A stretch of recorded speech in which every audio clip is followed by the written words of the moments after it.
ご覧のスポンサーの提供でお送りしました。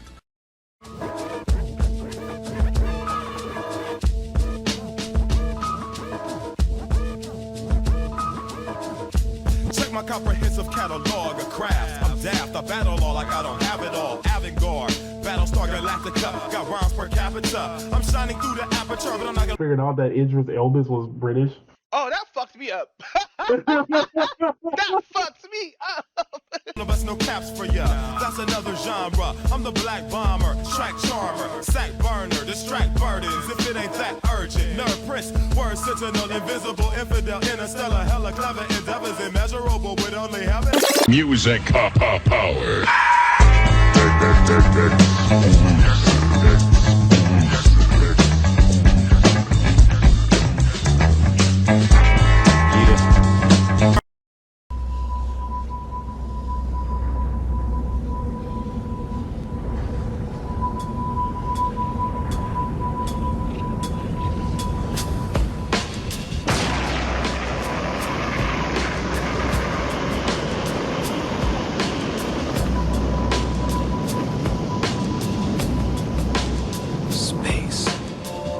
Has the right to dream.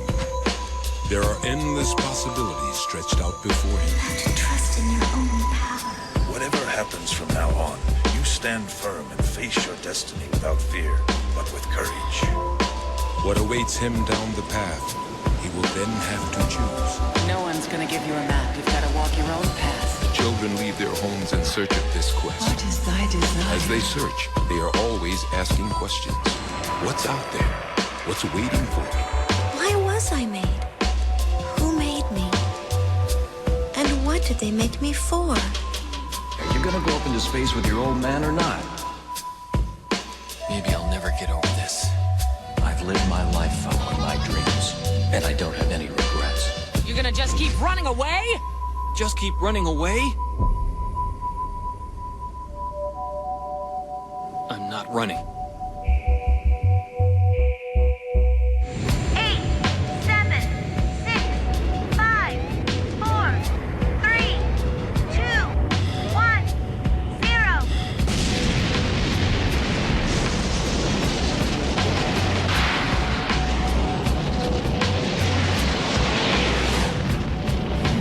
In yourself and create your own destiny.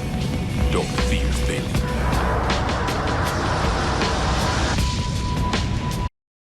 But yeah, let's continue. Slice of Life Anime of the Year, Whack Ass Dress Up Darling, #1. How is Dress Up Darling whack?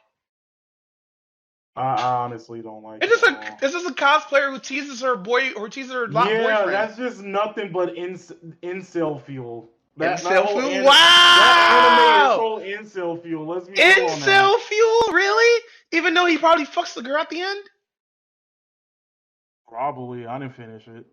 I wouldn't say this is incel. I'll say this is anti-otaku stuff because, like, no, it's waifu. It's honestly a waifu anime. Let's all be real. This is made for like the character to attach to the viewer to attach itself to the main character, since the main character is like socially awkward and shit. But my theory still stands about anime. Incel fuel. Wow.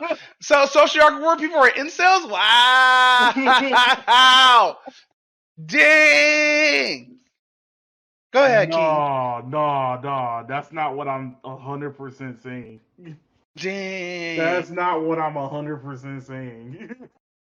You hear that, socially awkward boys? You better man the fuck up.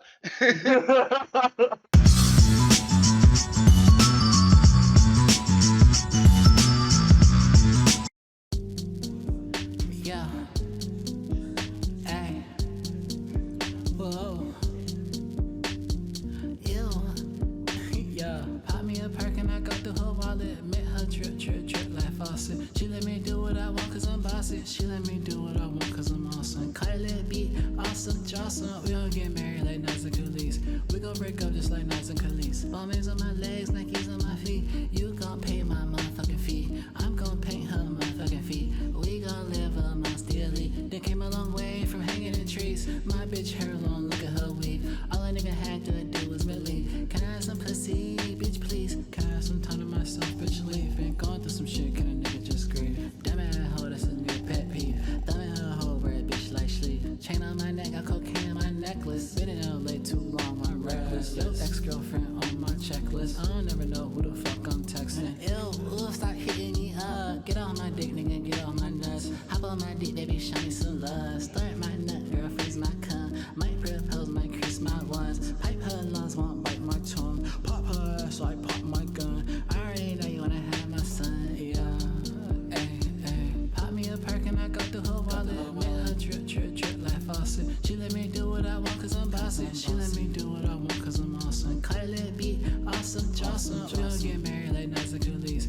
gon' break up just like Nights and Khalees. Always on my legs, Nikes on my feet. You gon' paint my motherfucking feet. I'm gon' paint her motherfucking feet. We gon' live amongst the elite. They came a long way from hanging in trees. My bitch hair long, look at her wig. All I nigga had to do was really.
No damage, let's go!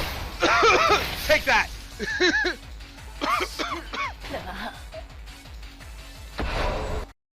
Ignoring him and whatnot, and he's all like, "I lost a few pounds," and she looks at him. She looks up from her phone for like a second, and then looks back into her phone and doesn't really give a shit. Wow, she doesn't or he doesn't? Luna doesn't give a shit. Wow, Luna, why she gotta be such a dog? The fuck?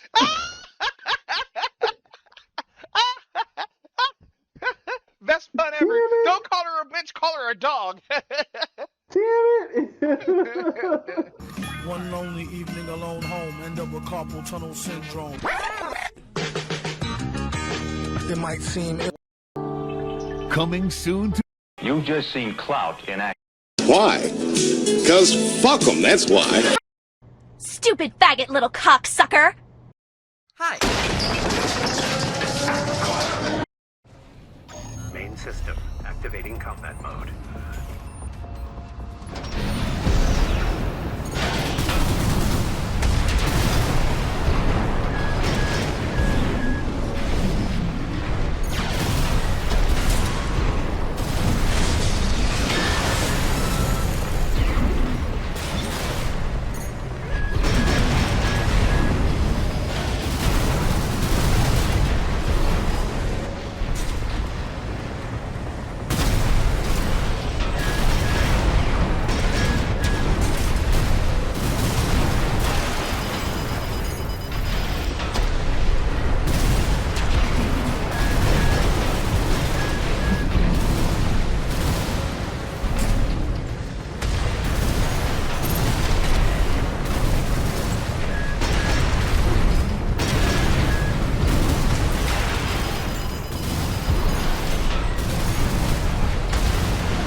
Target destroyed. Concluding evaluation. Well done.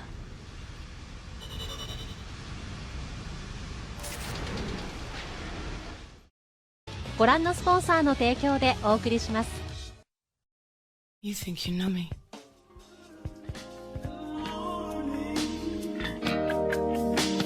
There's a fear of a nightfall. When darkness comes and covers all.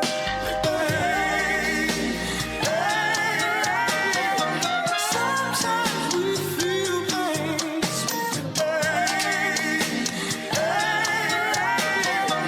Sometimes we feel pain.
My sound, mechanical found go, but my ghetto is animal found toe.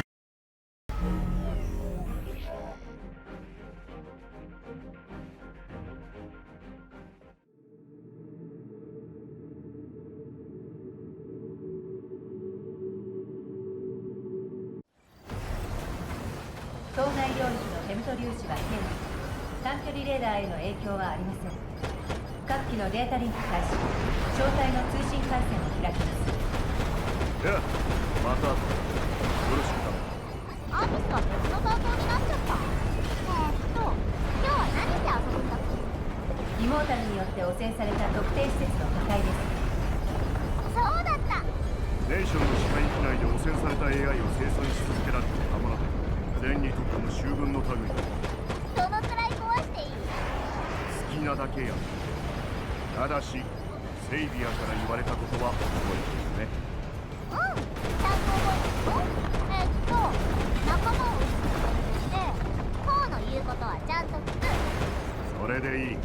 大ぞ。へへへ、褒められちゃった。おじさんいい人。壊すときは痛くないように壊してあげるね。そりゃ嬉しい。当該施設の周囲には多数の適正 AI が確認されています。ご注意を。町田さんもそう簡単にはやらせろ。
停止しました。オーダーの達成を確認。帰還シーケンスを開始します。もう終わり？壊した早く帰ってセイビアに任務の守備を報告しないと。そうだった。兄様褒めてくれるかな？ああ、きっと褒めてくれるだろう。ルーキーもいい仕事。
like greater than toast me impossible. I cut a sucker in small chunks, make more rhymes than Michael Jordan makes slams. I'm slow,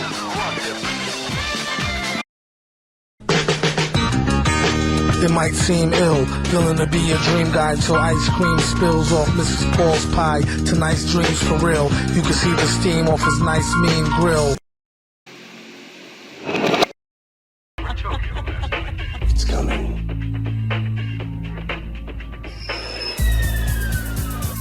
The world will not be destroyed. It will merely change.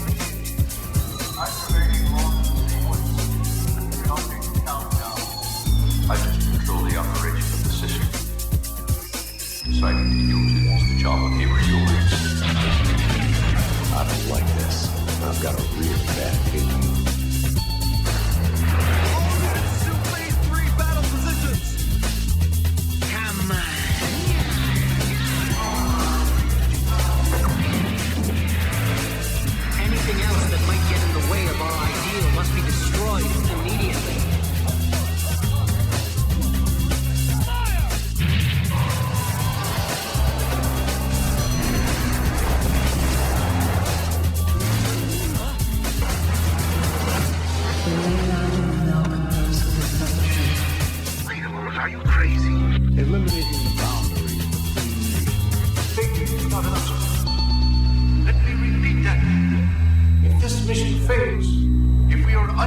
We have no future.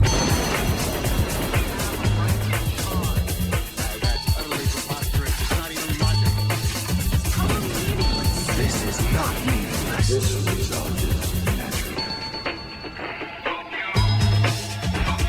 Commence destruction.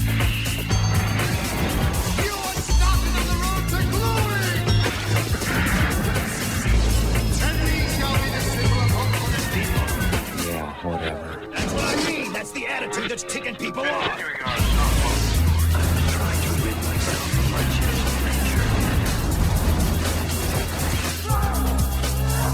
Stop it, please! So you think you complete God? Of course not. Stand aside! Well, it's just like it is with the stars. There are bright ones and there are those that are dim. Why can't I make you understand? This is insane! Nothing good can ever come from staying with normal people. この番組は角川書店ランティストご覧のスポンサーの提供でお送りします。命を燃やせ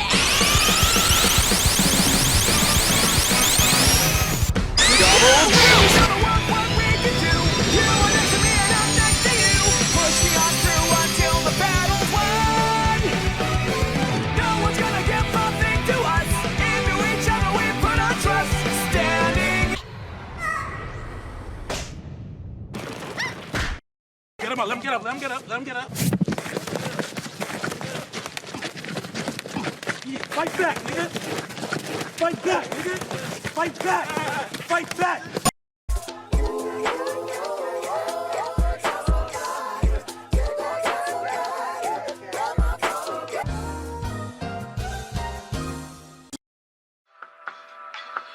You so fucking precious when you smile. Hit it from the back and drive you wild. Yeah. Girl, I lose myself up in those eyes. この番組はご覧のスポンサーの提供でお送りしました。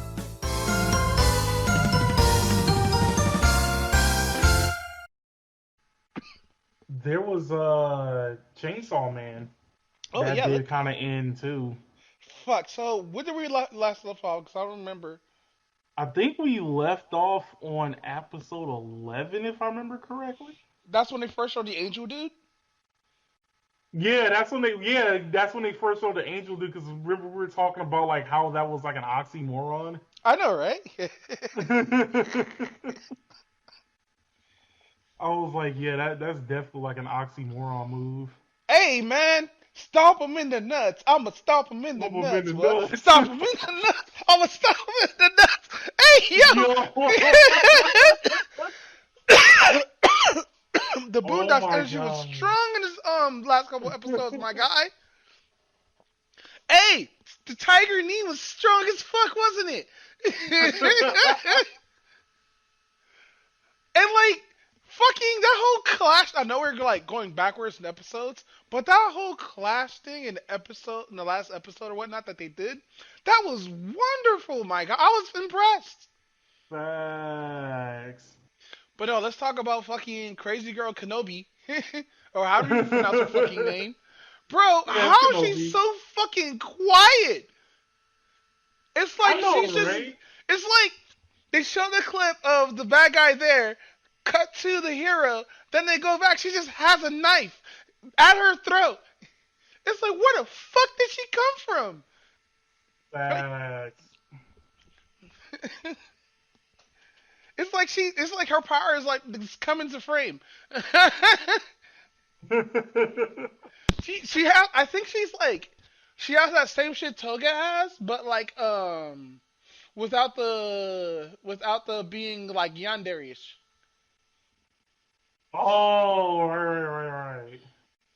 Cause like, I can't explain what the fuck she is, my guy. She's just like, cause she's extremely timid, extremely scared, and like, but she's a murderer. Be like she's pure fucking just death. And then we get the best girl, the Spider Girl. Oh yeah, we get the Spider Girl. Yeah, she could tie me up in her web. Mm. Damn it. But no, how'd you enjoy Chainsaw Man? Man, I loved it. Like, but as a I whole? was yeah, I'm definitely like looking forward to more because I was not expecting to like actually like the anime and whatnot. Yeah. I didn't expect that. I was like, everybody's. You know how we both hate when anime gets like overly hyped at us, bro? I didn't suspect this was going to be that good. But I'm probably not going to watch season 2. I think I'm just going to be good with this one. Wait, how come?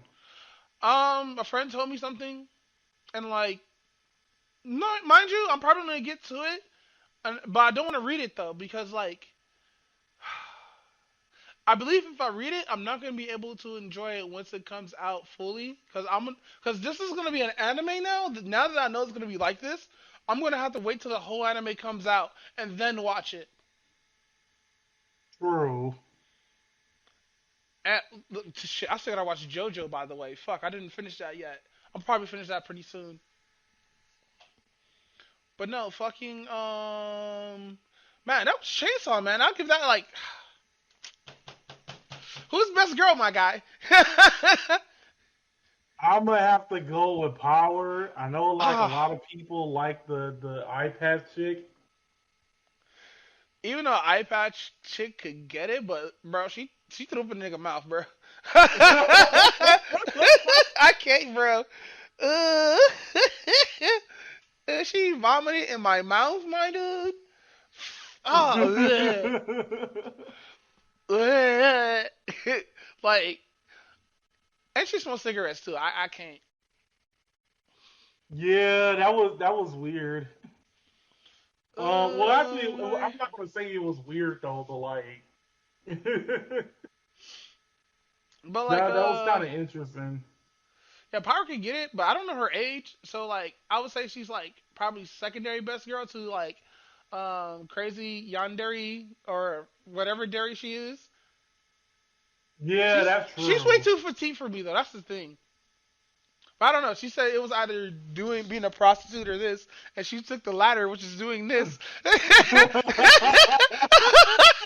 Yo, she thought this was the latter. Hey, hey, yo.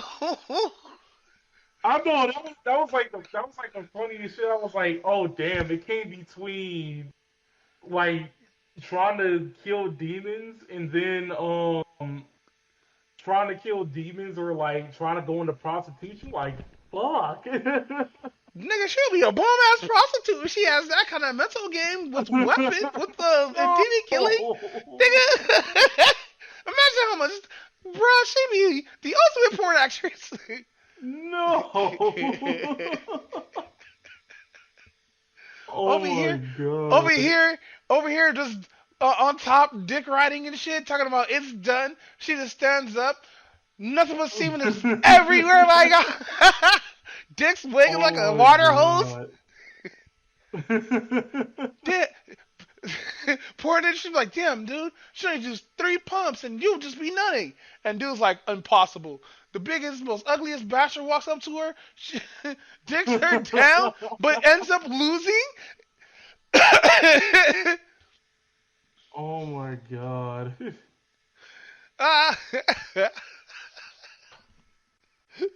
She be calling niggas 2 pump chumps and shit.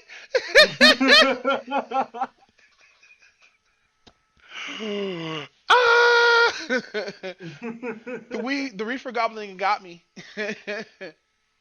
Oh shit. Shit, where's the docket? Where is the docket? Yeah, but fucking Chainsaw Man? I don't know. This one gets an 8 out of 10 for me though. Oh, okay, so here's the weird thing. There was like some people who necessarily didn't like the anime, and they said that one of the reasons was because of the animation. No, the animation is wonderful. Well, Yeah, the animation is good. I was like, what's so bad about the animation? who Like, I did it? don't. Studio Nappa, right? Yeah, Mappa did it. Yeah, no, the Studio Nappa's legit. I guess because I don't know, man. Like, how is it bad? Like, I don't think I ever seen a scene except for like that one scene where Denji jumped into like the demon's mouth and tried to kill it that way. That was pretty bad. But then again, we did see two different parts, and we saw the part at the beginning which looked good, but then when they showed it the second time, it looked kind of terrible. But that's my only gripe with it. But like other than that, the anime's solid. I mean, you're not wrong, but I'm just trying to figure.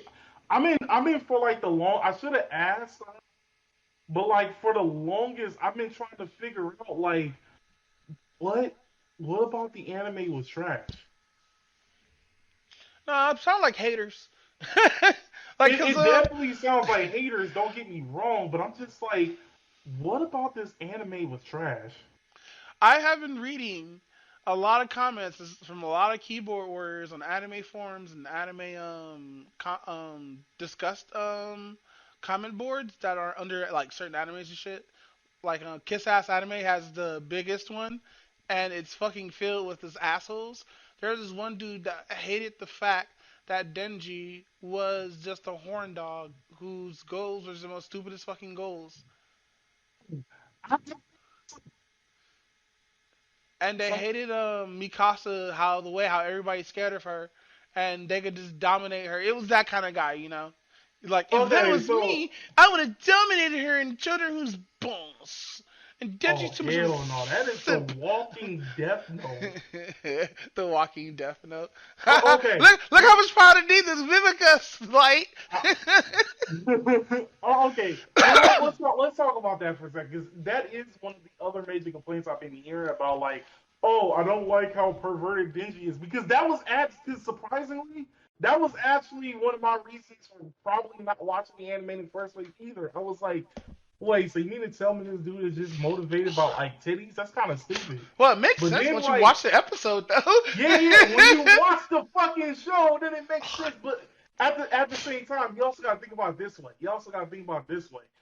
This dude is a fucking teenager who didn't really have shit, was over there growing up in the slums, literally had one nut left, Got his one eye kidney gouged left, out. got his eyes gouged out, and all this other stuff like that. Asking for a titty ain't really asking too much.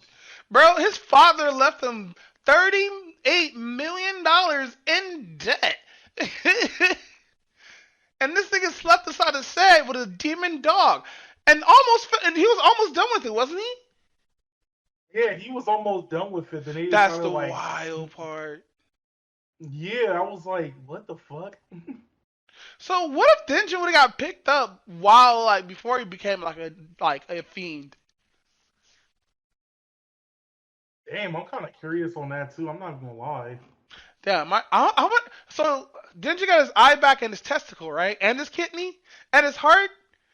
He got a lot of other things back. But oh my god. The way how he got reassembled, bro, he must got some kind of debris in his body, bro. There's no way. True. But no, like damn, bro, the bullet demon's that strong? Yo, that death toll is real, by the way. Oh yeah, the gun demon, yeah. Yeah, no, we're saying those are like that's a real number. That's no fancy shit they made up. I'm so surprised that shit developed in America. I was like, really? You like, I was like, fuck. It kind of makes sense though. It definitely makes sense, but I was like, oh yeah, like most of the demons are like in Japan though, but like the one that's outside of Japan is like the gun devil. And where's the like, nuke demon? The fuck you mean gun demon? Where's the nuke demon? Probably like in North Korea or some shit. My guy, the North Korea demons must be wild. Fucking dictator demon. Dictator demon. But no, I don't know Power's age. I do want to say like she's like older, but I'm not sure, bro. I haven't looked it up. I want to make so many lewd jokes about Power, but I can't. So I got Kenobi I have to jump on because I think she's like 22. Yeah, she definitely looks like early 20s. So how do you like the opening and ending credits with an S? Yeah, that they were actually. I have to go back and like watch them like after watching the anime because I kind of like skip them, but they're actually pretty good. Really? Bro, I have to watch each one. Whoever those artists that the commissioners for those, like Studio Napa, thank you for that shit because that shit was amazing. Because the thing is, when I watch anime, especially like when I'm trying to like binge watch it and stuff like that, I skip the intros and the endings. It makes everything go faster. No, I feel you. But somebody should put a compilation out though. Wait, has somebody put out a compilation or no? I don't know. I had to look that up honestly, but I'm assuming that somebody's gonna do it though. Yeah, I believe somebody's eventually gonna do it. Stomp them in the nuts. We'll stomp them in the nuts.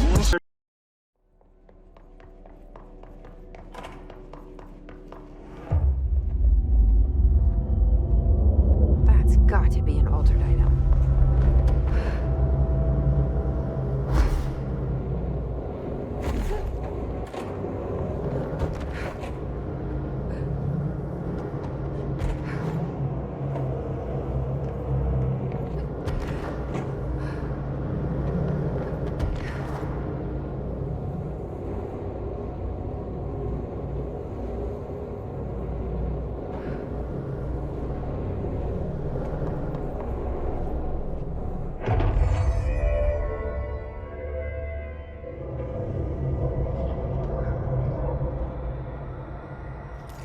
This thing again. We got into another altered item.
I never did like flamingos. Too pink. It might seem ill. It might seem ill, feeling to be a dream guy till ice cream spills off Mrs. Paul's pie. Tonight's dreams for real. You can see the steam off his nice mean grill. A ill flick of hardcore Lorna Doone. Hot on a platter or either raw on a spoon. Just Blaze Radio, On, Just son. Blaze Radio. Take out Friday. For the bootleggers. He's fortune with the Thank you. Go sideways, as they say, even though it's little. At least he gets to figure out the riddle in the middle. Once in a blue moon could use a good nutter butter, even if it's homemade, amateur with no cutter. Just linger out to the old man at the nookie bar, and the child standing with his hand all in the cookie jar. Forgot to close it, although he swears he meant to. 50-cent joints with the chewy cherry center. Get caught arthritis or the itis. First you need to try to find the package that's the tightest. Just Blaze Radio, thumbnail, get all in the Gitano. Thin mint or chocolate dip, orange Milano. Petrus Farm remembers nothing dietetic. Sure could use a sugar boost with symptoms of a diabetic. Some have gone blind, like staring at the screen too long while online. Crackers is for the birds, they plain and they break easy. Idaho potato chips is too flaky and greasy. Keep your Triscuits with the icky fake cheese flavor. Give me something sweet and sticky, make the bees chase you. Read the ingredients, make sure you want it. You might be allergic, don't give me nothing with no nuts on it. They come with the territory, testosterone, and enough stress to test Oscar grown. Me love hot chocolate chips, melt sweetly on me lips. And how about macaroon? You got style that make me swoon. Do me crave coconut? No if, no and, no but. And do me dig 5 Newton? Cowabunga, sure as shootin'. The perfect midnight snack, matter of fact, rid the whole pack. Even if I hit skid black, I have to keep a pack of them. Remember as kids, going back, we always jack stacks of them. In the back, find them on the rack, I need another pack of them.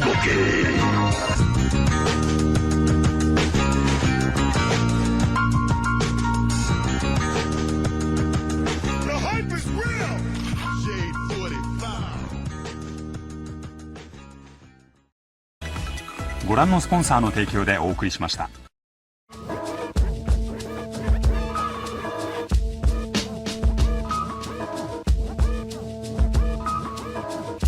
Check my comprehensive catalog of crafts. I'm daft, I battle all like I don't have it all. Avant-garde, Battlestar Galactica, got rhymes per capita. I'm shining through the aperture, but I'm not gonna Figured out that Idris Elba was British. Oh, that fucked me up. That fucked me up. No best, no caps for ya.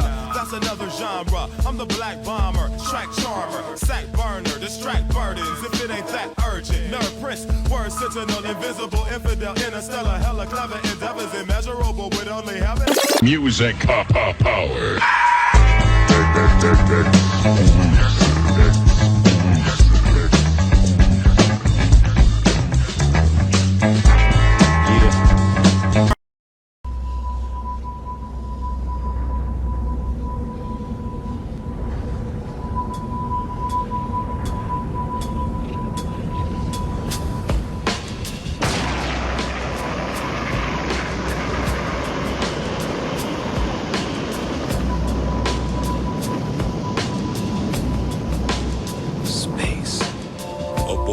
The right to dream. There are endless possibilities stretched out before you. You have to trust in your own power. Whatever happens from now on, you stand firm and face your destiny without fear, but with courage. What awaits him down the path, he will then have to choose. No one's gonna give you a map. You've gotta walk your own path. The children leave their homes in search of this quest. What is thy desire? As they search, they are always asking questions. What's out there? What's waiting for me? Why was I made? Who made me? And what did they make me for? Are you gonna go up into space with your old man or not?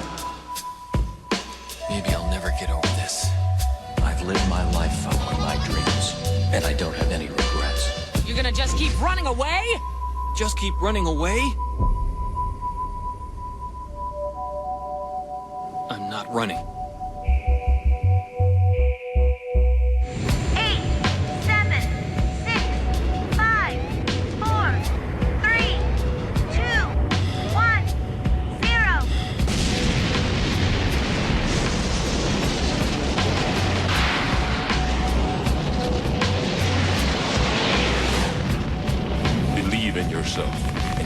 your own destiny. Don't fear fate. Get him up, let him get up, let him get up, let him get up. Jerked you off at super speed so it's.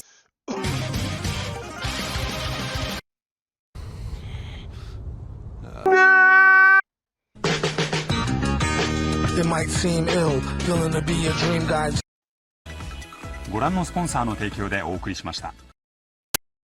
You gonna say that, Gordon? If you don't like English voices, why do you read manga in English, bitch? Aren't you trying to read You're just too Japanese lazy for to learn years? Japanese.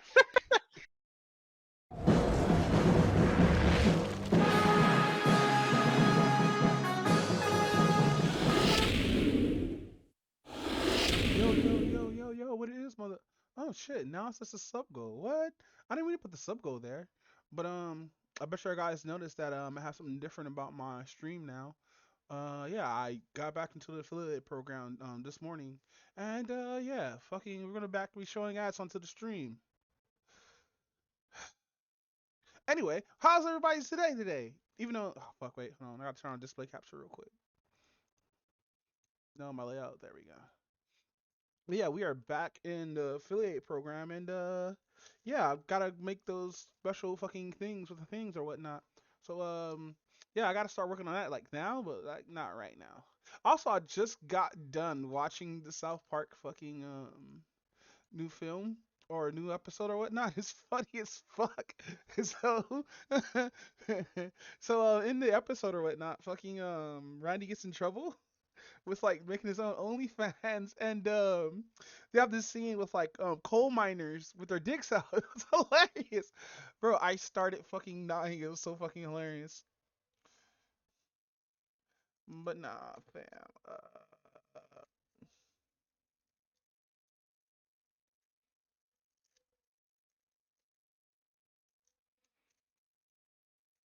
But no, and my shit's all crooked. Hold on.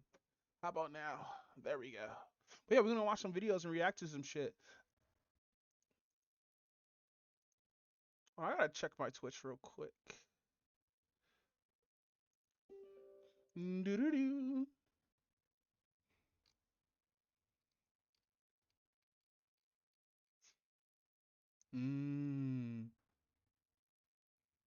Wait, he did pick that thumbnail. That's weird. Jackie gives Alyssa a head for for a minute and 8 seconds. Right now, I'm running up a joint right now, so give me a bit. But yeah, welcome to the stream, everyone. Woman plays fake cop, gets life in prison after real shooting. Damn, get fucked.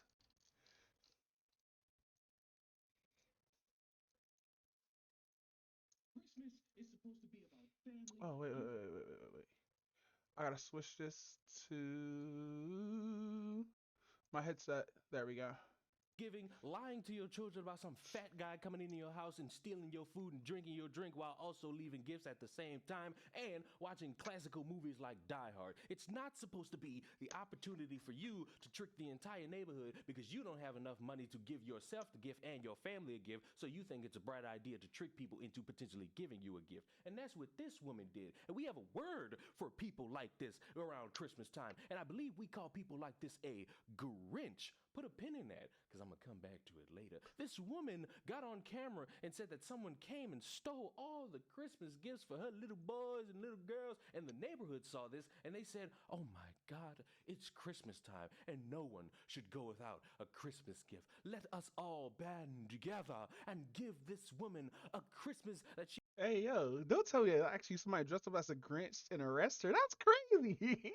He could remember where the neighborhood and community came together and made sure that her and her family did not go without, and those good Samaritans gave Christmas gifts. And if it were a real story, I could sit here and say, this is a beautiful thing that shows in a world full of people who are fucked up and they want to ruin Christmas for everybody because they want to talk. Facts, by the way. Fucking 100% facts.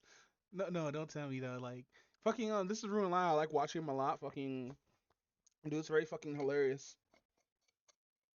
Like, he actually speaks common sense. Or he's just angry black guy who yells at fucking We just had a fucking camera for about between 3 to 10 minutes, depending on the subject. Talk about some politics and be bored for the rest of their life. There are some people who want to enjoy Christmas.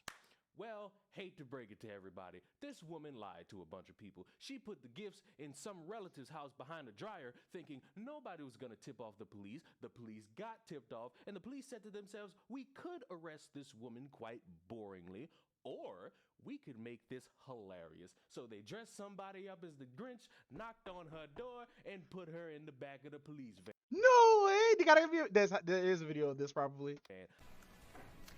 Trending at 7:30 this morning, someone is definitely on the list. This Florida mom was arrested and ended up getting mocked by the actual Grinch during her perp walk. Deputies say the woman reported all her Christmas gifts were stolen, and so a local charity coordinated a toy drive to support. They not even gonna put her in jail, bro. That's just enough right there. That's just. Hey you. Surprised the family with all new toys, but detectives say she made the whole story up and found those gifts hidden behind her relative's washing machine. Now she's charged with making a false police report. So will the real Grinch please stand up? Yikes. And she got busted. That is so terrible. Take advantage of somebody. I mean, but I don't mind a little bit of sauce from the Grinch on that one. I cannot fathom feeling bad for this sorry son of a bitch. You took it as an opportunity to scam from the good people in your neighborhood because you are too fucking poor to actually save enough money to give your children a good Christmas. No, it's not that she poor. It's the fact that fucking she already had the presents there. Damn, bro, that's sad. You trying to like do something for your kids and end up getting sent to jail for it. Here it is with the fucking GoFundMe and shit, you know? You can call me mean, but I'm not the one who lied to people and scammed people out of Christmas gifts. I hope all those people get their money back. I hope all those people can give that money to their families for Christmas. And I hope this sorry sack of shit is sitting behind that prison cell having little Miss Grinch Felicia give her the gift Grinch she Felicia never knew she wanted. And for the rest of you, all I can truly say is whatever you're doing this time of year, whether if you're celebrating with family or you're alone because of circumstances that are out of your control, or you're someone who's going through seasonal depression, I hope this Christmas time of year you have a little smile on your face. Even if it's not what you planned to do, I hope something out there is making you smile. And in the meantime, I will see you all in the next one. GG's. So I got a couple of videos ready, I believe, but we're gonna watch this anyway, cause my so this is from Vox TV. You know what? Cause Vox TV is gonna be reacting to it. So what I'm gonna do is I'm gonna try to find the original fucking video or whatnot. If it's here, if it's not here. No, it's not here. But yeah, Myron went off because people start talking about how ugly his toupee looks. Do I already have this saved up? Hold on, save the playlist. Yes, I do. Oompaville's talking about it.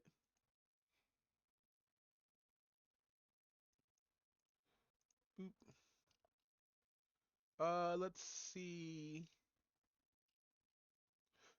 NGS Bow Braver, da da da da, MP4, many flavors of tech customized, da da da. Alright, where is my, not my channel, but for streams. Alright, so we gotta boop out a lot of stuff. I don't remember watching, well, no, I already watched those two, so we're doing this live. I haven't watched the anti-feminist one, I think. We already did that one. Already did that one. Did that one already. There's a lot of stuff I gotta just remove.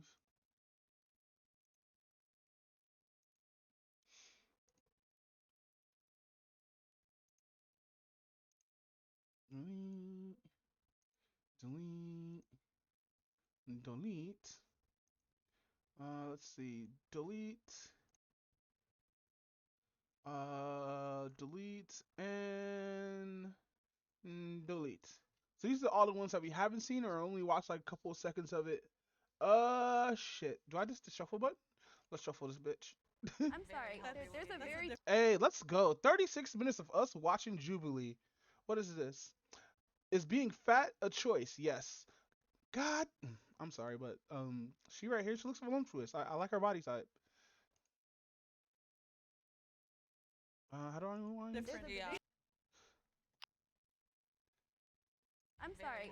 There's a very difference between the people who are telling people go out and get fat versus a Lizzo who's saying accept me the way I am. She's not just saying accept me the way I am. She's dressing extremely scantily clad and then saying if you don't think that it's normal for a morbidly obese person to be wearing a G-string in the middle of public, then you're the problem. I want to make a fucking joke so bad. Okay, stop. The joke I was gonna say, where would you find the string, G? Because fucking, I don't think Liz will wear G-strings. I don't think she can. I'm not saying she's fat because she got a fat ass with a P.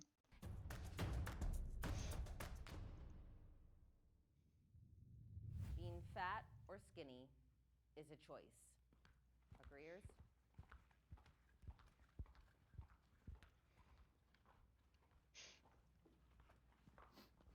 Of course, not every factor is purely choice. I don't think that every factor is, but I do think a majority of it is. And in most cases, for most people, being skinny or being fat is about willpower.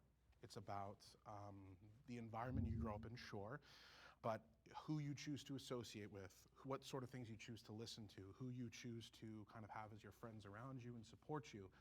All of those things are choices that you can make that will lead you closer towards being one or the other. I know what I do with my body. I know what I put into it day in and day out. I choose not to eat some days.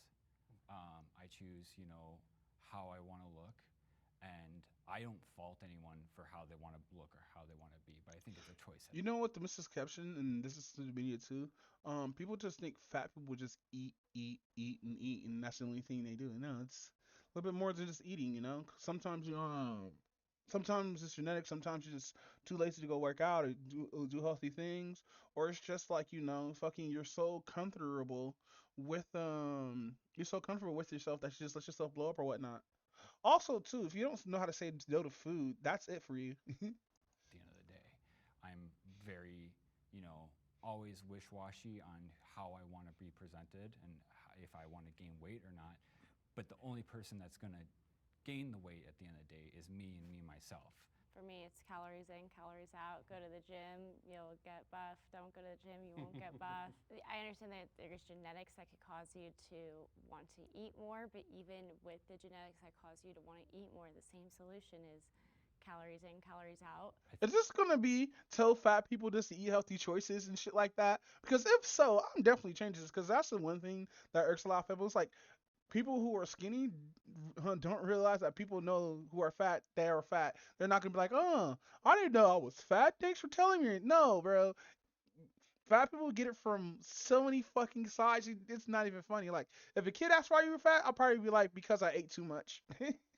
probably feel a little bit sad, but yeah. I think the whole choice is, always determined on who they are, and it's not going to just be a thing done overnight. Yeah. It takes a lot of, I think it's like breaking the barrier and breaking a lot of things, not only your body, but also breaking your mental state. I wouldn't say mental state because, yeah, fucking losing weight does help with your mental health and everything like that because, like, you're able to move more, you're able to do all this stuff freely or whatnot. But, sometimes it just takes like a long ass time. Like it took me like a year and a half to get even close to 300 again. And now it's just me, just being lazy and shit like that. I don't know. For me, I feel like I'm not gonna get like anything out of it. Like, yeah, I'm gonna get a healthy body or whatnot, but it feels like if I do it, everybody's just gonna treat me like shit anyway. But no, hold on, I'm cleaning out my nails right now, cause my nails are fucking filthy. Sure. And again, that depends on who you are and what you want to go through. Disagreeers?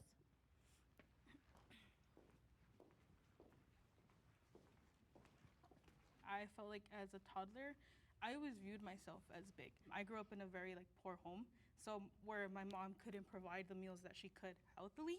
So when we would get like free meals, even then it would be Yeah, like that's the thing too. It also depends on where you're at. There's a lot of plus size kids. Oh shit. Damn, I feel like something went down the wrong windpipe. Oh shit, hold on.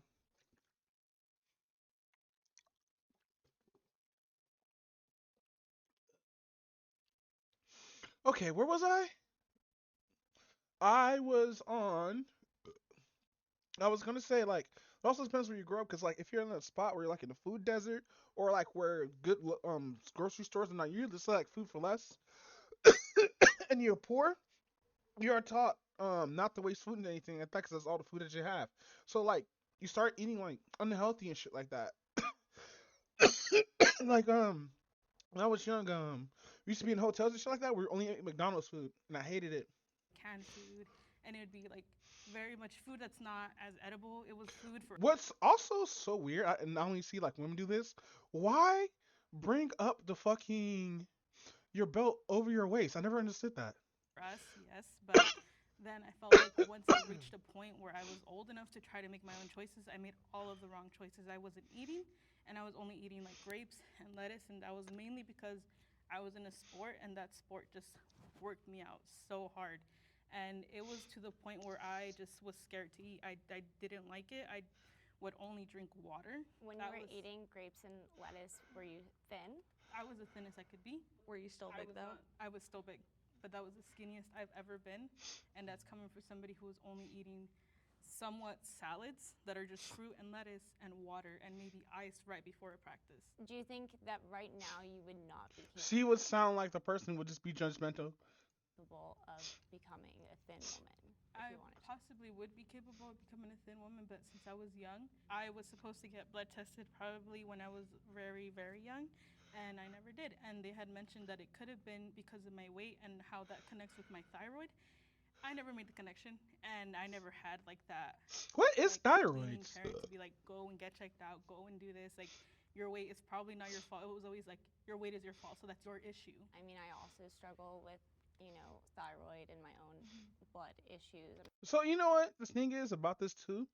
What if people always try to force what they lose or whatnot or what they did, and really that shit doesn't work for everybody. And just because it worked for you doesn't mean it'll work for anybody else. Yeah, you should adjust it. Suggesting's fine, totally 100%. But you have to realize that fucking everybody's not you, and you're not everybody.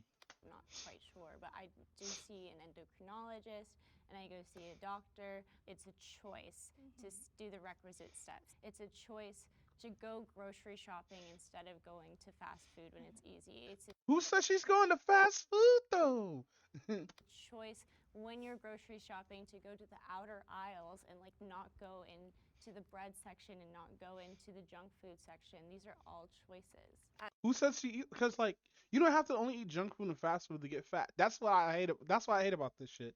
As a disabled woman, I can't do a lot of the things that people say calories in, calories out. Oh, you got to go work out and exert it. A lot of the things that are typical, oh, this is how you lose weight, put me in the hospital. I have to navigate weight differently. I have to look at it differently. She My tall. weight is the way it is because of She really medication. tall. Doctors put me in this position, and I had to learn, okay, am I going to be so hateful of my own body that I am going to backlash and put myself through extreme gym nights, through keeping myself from eating things that I should be able to eat. You should be able to have a balance. You should be able to go into the junk food aisle like other skinny people do and still not have to worry about gaining 20 pounds. But I don't think skinny people Not go all into people. this junk food aisle. They I think certainly Yes, do. they do. I eat a lot of junk food. Yeah. I mean, Look at her. Everybody's jumping on her. She's like, Yeah. I mean, my DoorDash would tell you otherwise. There's a thing called set points. There's a ton of research on it. Your body She cute. likes to be She really cute. Madeline, she really cute. specific weights. It likes to be in a specific way. So if you are fighting yourself to lose weight by not eating, over exercising, and you are damn near killing yourself to be at a specific weight, your body's unhappy. It's important to note that a choice can be harder for He's the only. Oh no, there's two dudes. Oh, he's the only guy there. people to make due to conditions in their life. Yes. But at the end of the day, it's still a choice. I could say that I had food addiction. I looked to food when I was stressed and this and that and this. And so it's harder for me to choose it than for someone who has like the perfect lifestyle, someone who has parents who are giving them this and that and this. But I definitely still acknowledge that it was my choice. At the end of the day, when I go there and I look and I see, should I order a second hamburger? I'm the one choosing whether or not I order that second hamburger. I'm the one making that choice.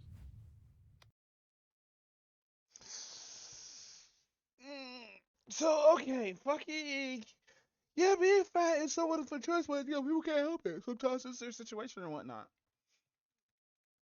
Not gonna watch anything on BetterHelp.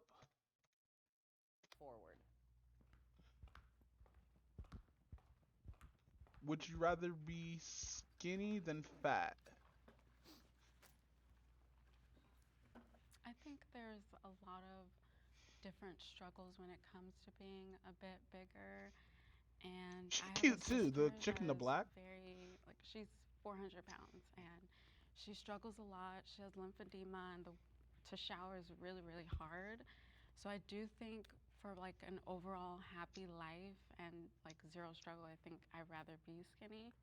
I think that it is common in society to want to be skinny. I think the average person typically wants to be skinny.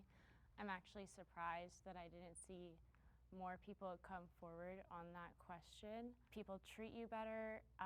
It is what is considered the standard of beauty. Oh, okay. So she is in a couple of points right now, but like she must have been in a situation where it was frowned upon being fat. Her family probably like kept her all healthy and stuff like that, but also sounds like a lot of trauma behind why she's skinny right now. Life expectancy is longer. You tend to be healthier. I'm also really tall. I'm 6'6", so I kind of wish I could just pick a single struggle because finding the clothes and things like that when you're bigger, both ways can make it really hard. Yeah, fucking some 6'2". Damn, he's taller than me. So since I'm 6'2" or whatnot, plus size, I'm like 315, 325. And what should we call it? Finding clothes is very hard, especially if you get like hand-me-downs or whatnot, because like a lot of those big shirts become t-shirts after a while if you keep on getting fat or whatnot. Like I like wearing like white tees and shit like that and like a pair of jeans and everything. Just just to be like, it's easy clothing or whatnot, right? But like it's hard. It's hard because like sometimes you go in between weight sizes. Sometimes you get a size that's too tight, so you have to get smaller into that so it could fit or whatnot. And sometimes some days you like gain too much weight or whatnot because my weight fluctuates. Like that's super unhealthy that my weight fluctuates or whatnot. But like at least I go out and stuff like that. I went out like today. I went out twice today actually. And yeah, man, being fat is not the business, but like if you love yourself enough and care about yourself enough, you could work around being fat and still be healthy and shit like that and everything. You just have to like buff up a little bit, maybe like actually work out, stay at cool 250 or whatnot, and you should be fine. Now, me personally, would I date a fat person? Yes, but they can't weigh more than I do because that's how you get bigger, honestly. If you date somebody who's like bigger than you, you're already big because you end up like conforming to her size or whatnot, or his or her size. So if I was skinnier, at least that's one less thing I have to worry about. But also, I've got 2 kids and a wife, and I'm taking care of them. And as you pointed out, I definitely think that I'm at less health risks if I'm a skinnier person, if I'm a healthier person in that capacity. But and I would much rather be that so that I could be around for my kids longer. Can the disagreeers please step forward? She didn't even get to talk. I'm speaking as someone who actually was a former smaller person, and I had the most body insecurities when I was small. I was constantly living in fear of gaining weight and having people tell me, "Oh, don't gain weight, don't do this, make sure that your weight is the same." And once I finally gained weight, I realized that first off, life wasn't over. I didn't feel any need to not engage in life the previous way that I had, and the attention that I got was different, But even as a smaller person, Yeah, but you thick though, Queen. Jesus Christ, I can't. you get negative attention. And rather than trying to control my body to avoid that negative attention, I would prefer to address the situation as a society, make it more accessible for everybody. Chicken the to Red hates where it.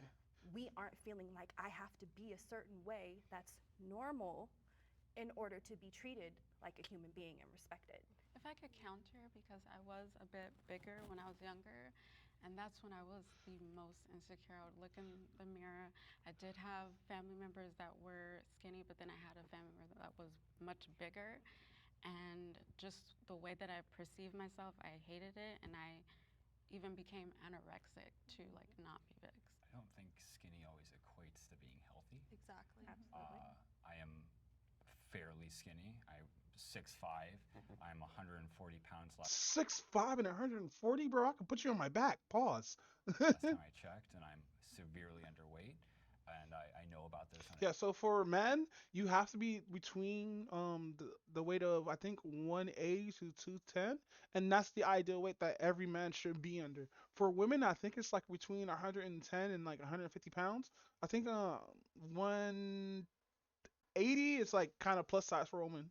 On a day-to-day basis. That being said, I don't know where I'd want to lean at an appropriate weight level, but I think it's important to understand for some skinny people, we're not living a great life by any means. And sometimes I feel like that's always kind of lost in translation when they see someone who's really skinny. I guess it depends on what you mean when you think of the term skinny. Are you thinking of just like an average weight person, or are you thinking of how you are now? I'm the average weight for like women in America. Yeah, so if we're talking about an average, She's like, no. She's like, nah, fam, you're not average. No, but she's cute though. I'm gonna be the closest. If your biggest priority is to be in a smaller body, you need to reassess your priorities. Yeah, not focus on health. Yeah. And the immediate tie between skinniness and health, like you emphasized, there is such a gap between the research, because the research has a huge fat-phobic bias in it, and there has been research that shows that they aren't, even especially during, let's say, COVID and the correlation between obesity. They rushed through those studies so fast because in society's mind, of course a fat person is going to equal someone who's going to get sick faster, is going to get sick easier. It was an easy Hold on, I check. gotta check something real So quick. they How's didn't my do mic all the levels? testing that they were supposed to do. They didn't check They the good? bias, they didn't By check. saying the study is biased, you're saying that the study didn't account for the variable that obesity may also take a factor into. Shit. It's just that there's so many variables. Mic on, mic feedback off. Pharmaceutical companies could only There we go, better account sound. for so many during their trials, and that doesn't necessarily mean that they're biased. However, if you want to talk about bias in studies, actually recently we've been doing the opposite. So for instance, a lot of our studies have been based on BMI, and so we've been showing that, fat people aren't necessarily extremely unhealthy if we look at people with a certain BMI. Yeah, BMI is still new to me. It's like the number, like people can't tell you like, oh yeah, you can't weigh this amount of months. No, you have to have this BMI in order to look like you're healthy and whatnot. However, bodybuilders also have a really high BMI, and so they get counted into that category. And so it wasn't until very recently that they equated for that mistake, and it shows, oh my goodness, being fat is actually extremely unhealthy, like way more unhealthy than we ever realized. You can't gauge health by looking at Because somebody. look at football players, even though like especially defensive linemen, they have to be stocky and big like that. Look at the sumo wrestlers, they have to be buff and fat.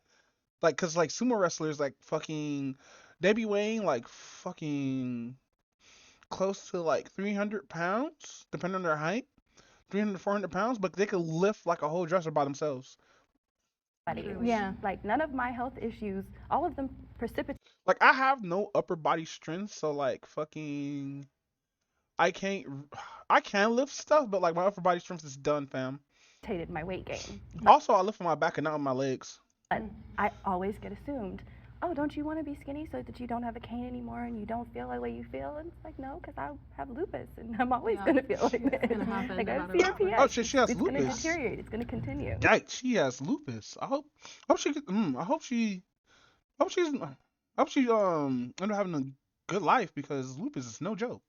That's why she's walking around that. I thought she was just disabled from her legs. America has an obesity problem.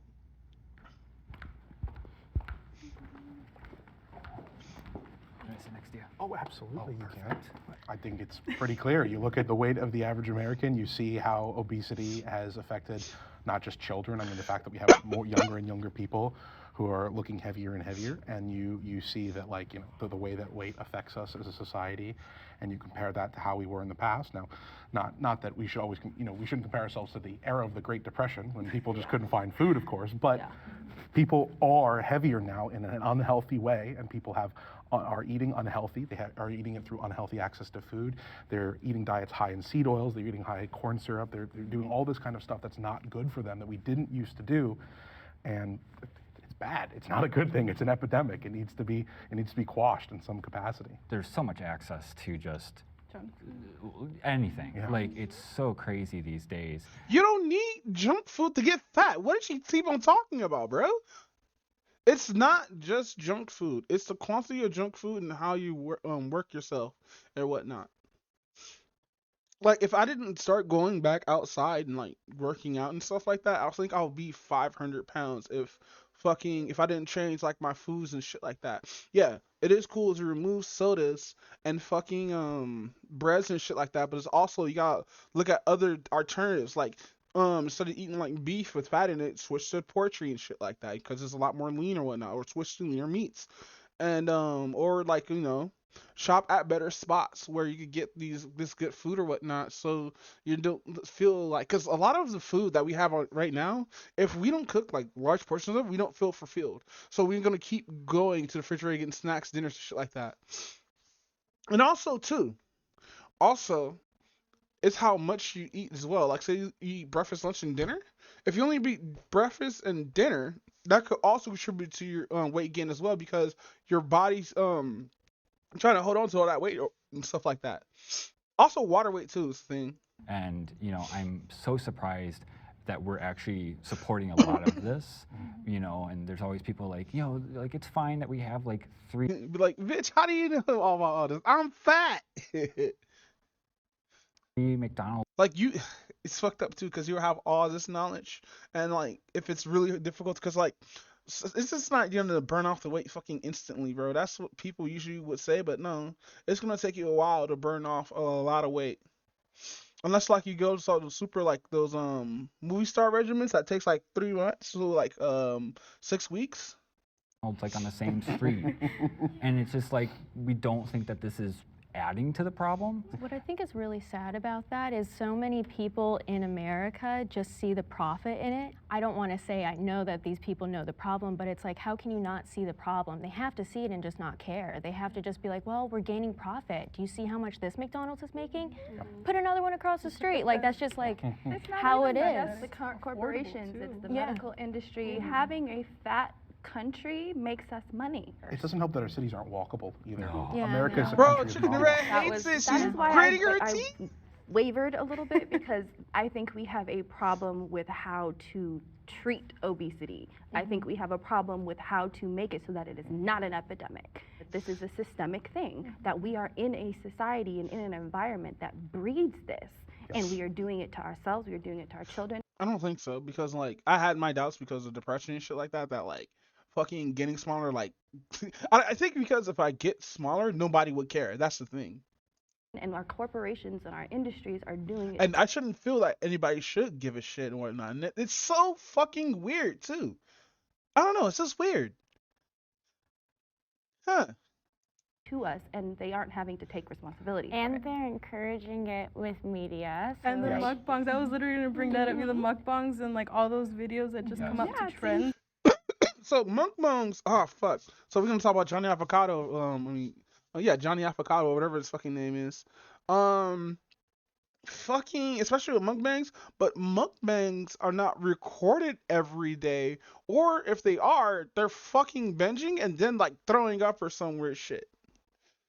Because there are a lot of people who will just do it wrong, just start eating like junk food and shit like that every fucking day, instead of like pacing yourself every week. You're not supposed to bring out a video every day of you eating fucking disgusting food. Like, that's the whole thing with Nicavo Avocado, or whatever his name is. Fucking dude was super skinny. Dude was this little gay fucking twink or whatever, right? And all now he's just a big gay a big gay mukbang eater. Dude went from tiny gay to big gay. But no, you saw over the years what the food was doing to him over the years because it's documented. It's right there. If you watch him from the beginning all the way on, you can see him getting up to certain sizes or whatnot. And just to where he is right now, bro. I wonder. That makes me wonder though. Will he just get lipo? Because he has the money to get liposuction, dead ass.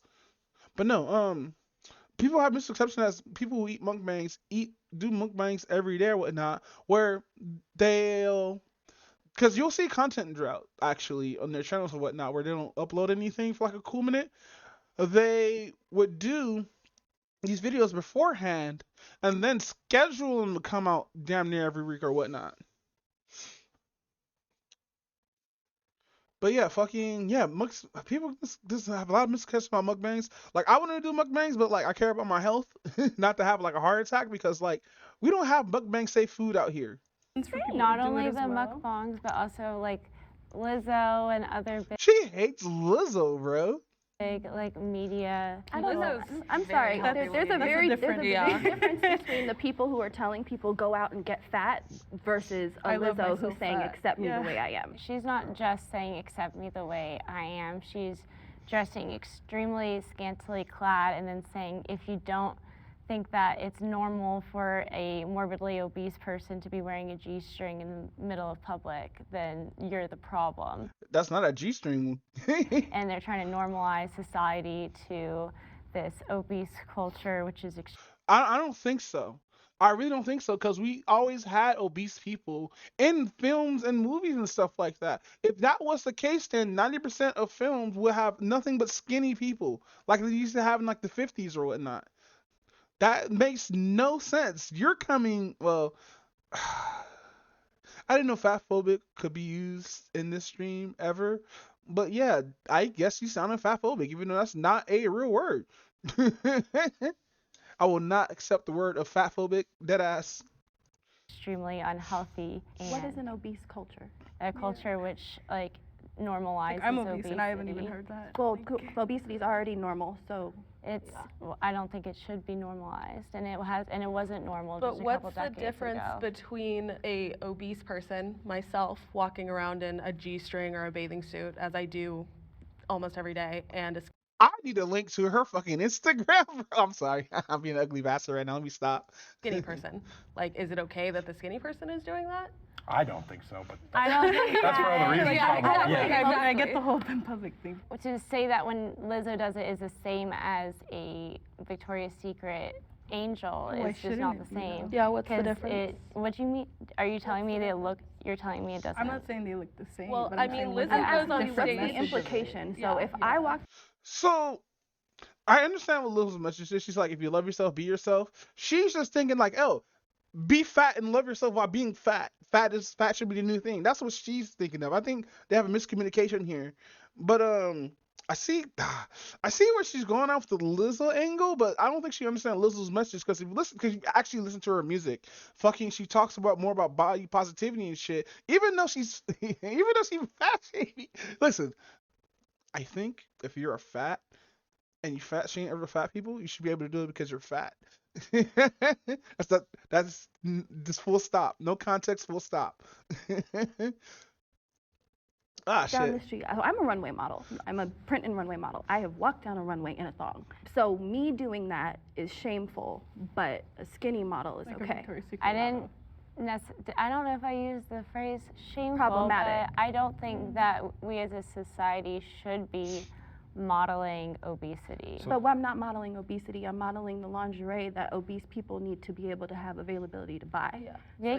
So they've always had the ability to buy. We have No, actually no. I went shopping a long time ago with a close friend of mine's, and she had to go to like other stores that had her size and like didn't have special lingerie for plus size people at the time, and it sucks because I like to see big girls in lingerie. You know how hot that shit is, bro.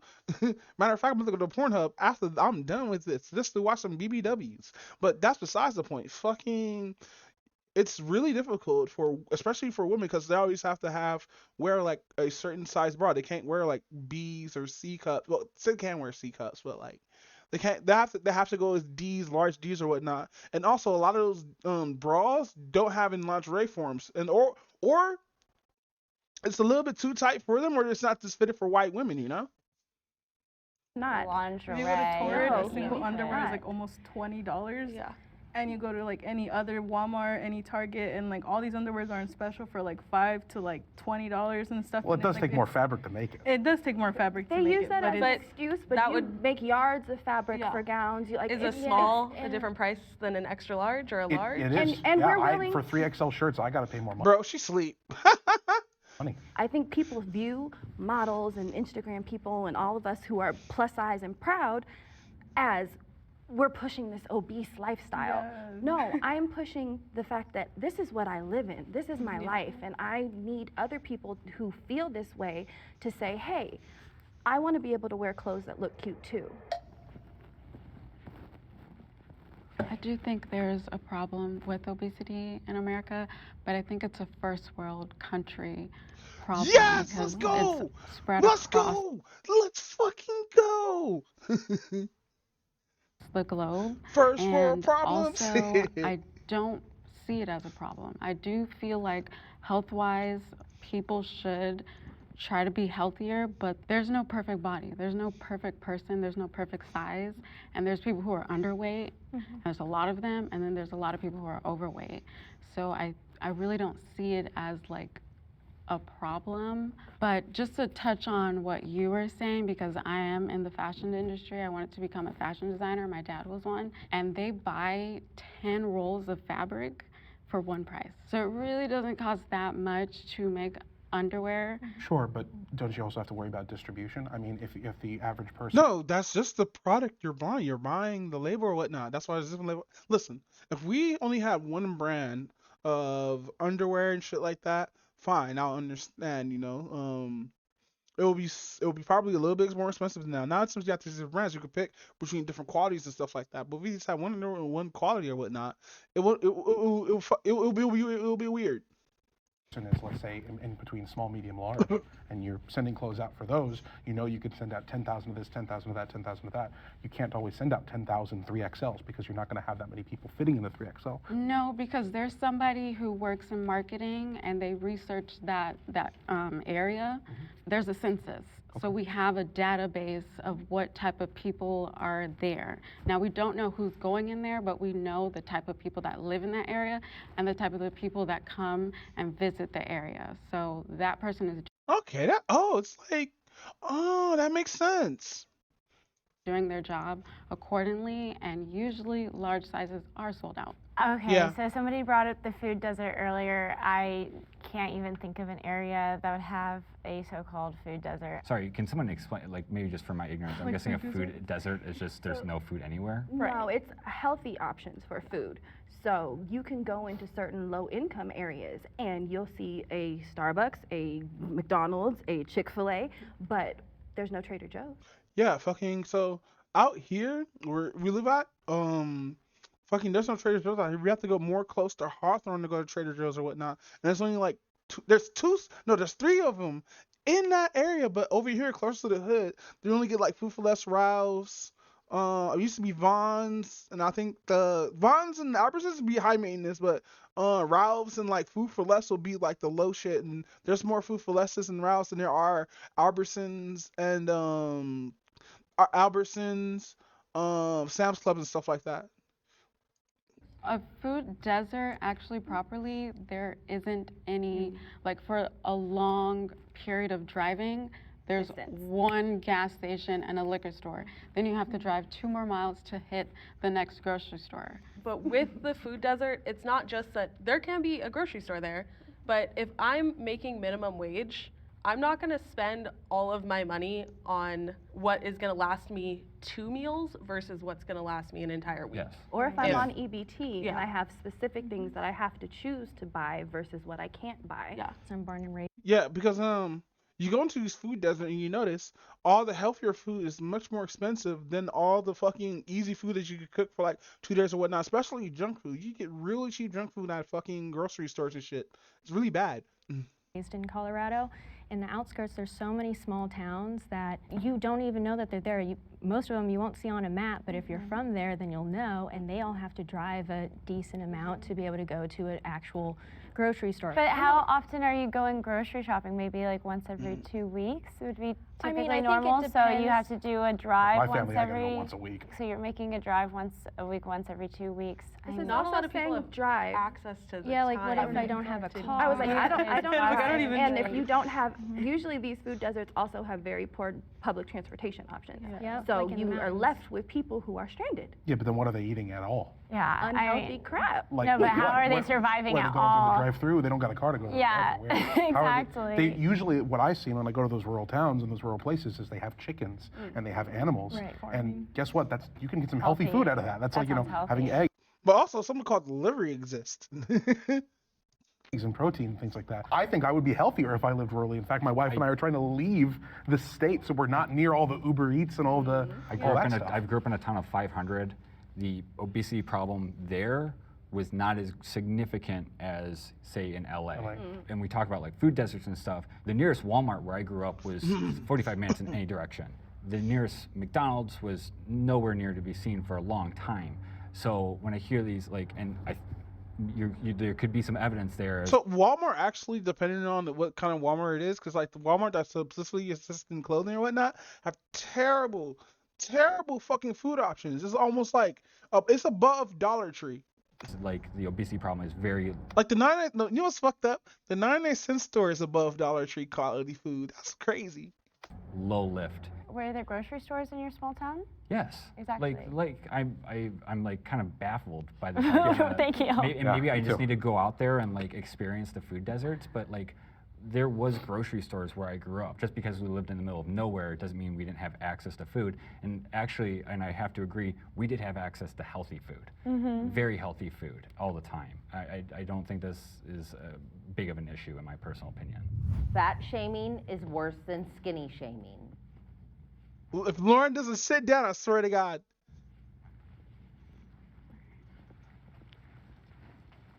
So I do agree that fat shaming is worse than skinny shaming. Just overall, entirely, the way that people like comment on people's weight. Yo, I'm sorry. Compared to These two women are really fucking beautiful, fam. Like, I'm not high enough today. I'm just shaking my dick right now. somebody's skinny, they usually don't comment on somebody's skinny. They don't think there's something wrong with them. They don't, like, they'll maybe say, like, oh, you're very thin. Do you want to eat a cheeseburger? But that's not as bad as telling somebody, you eat 10, stop. And you don't even know that they're eating 10. Fat shaming is a systemic problem.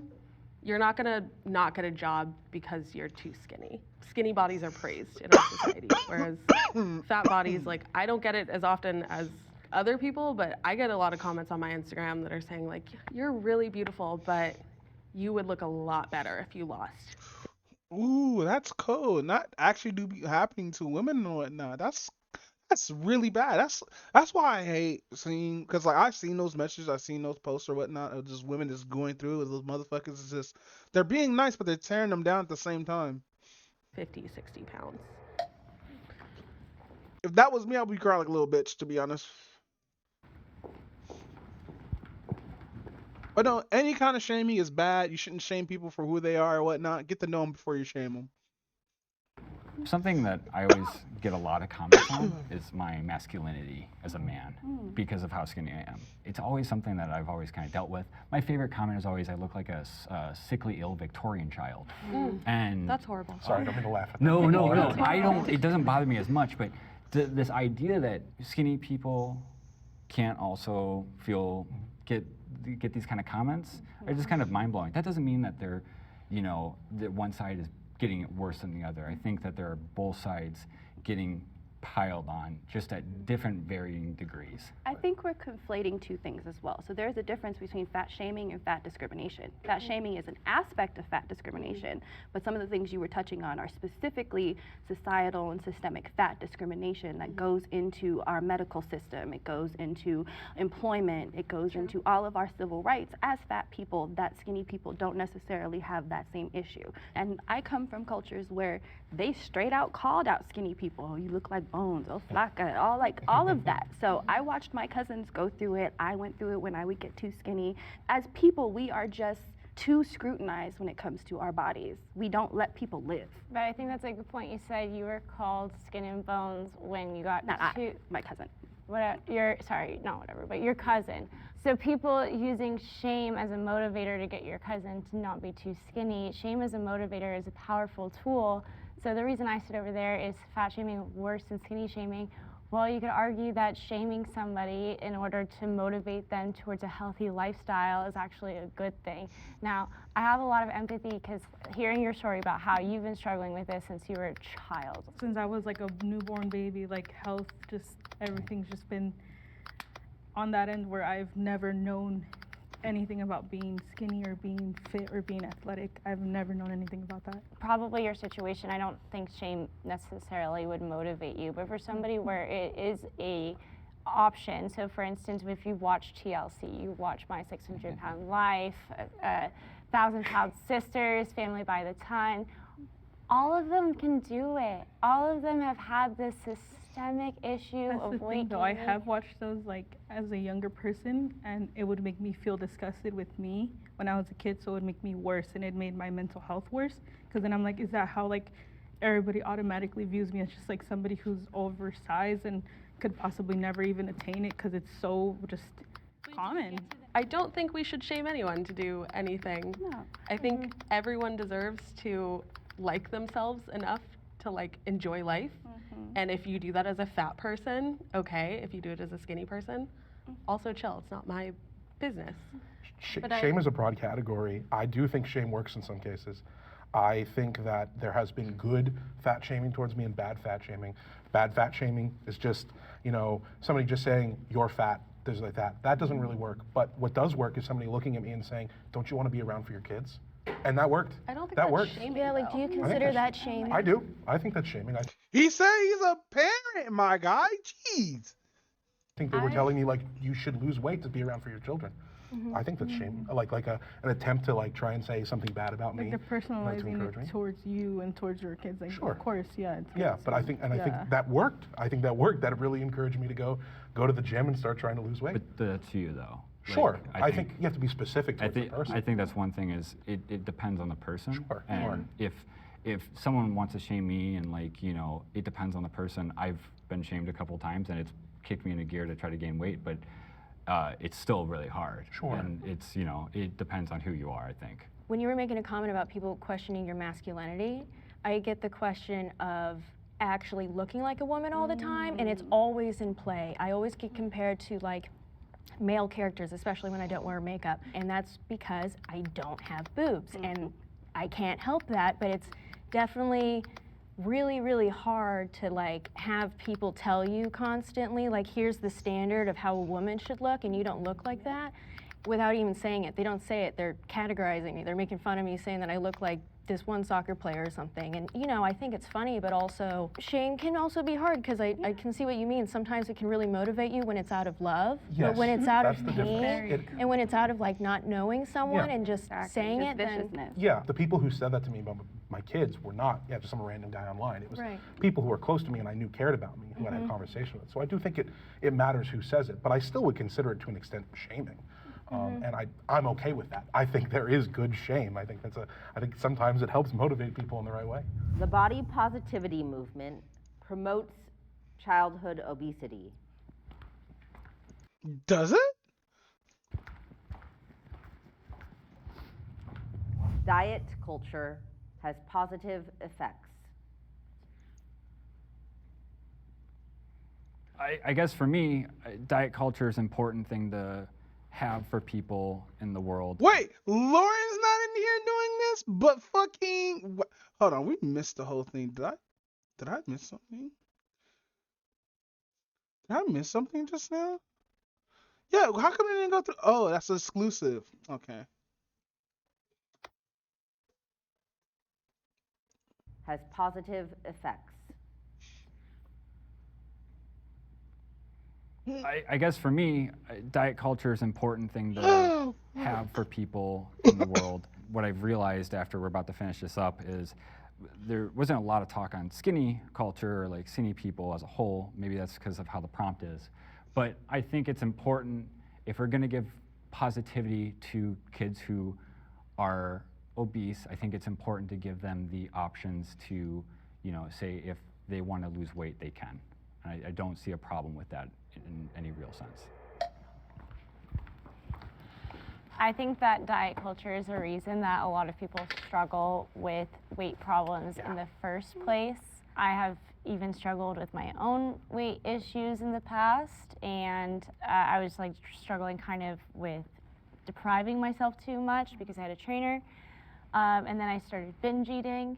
And as soon as I had like a mental break where I was like physically incapable of stopping myself from putting food in my mouth, I immediately went to see a doctor. And that doctor told me to read a book called Intuitive Eating. And it wildly changed my life. And it was about I see, because you sound fucking like you just hate fat people. Not saying she's fat phobic, just jeez, bro. She's just aggressive.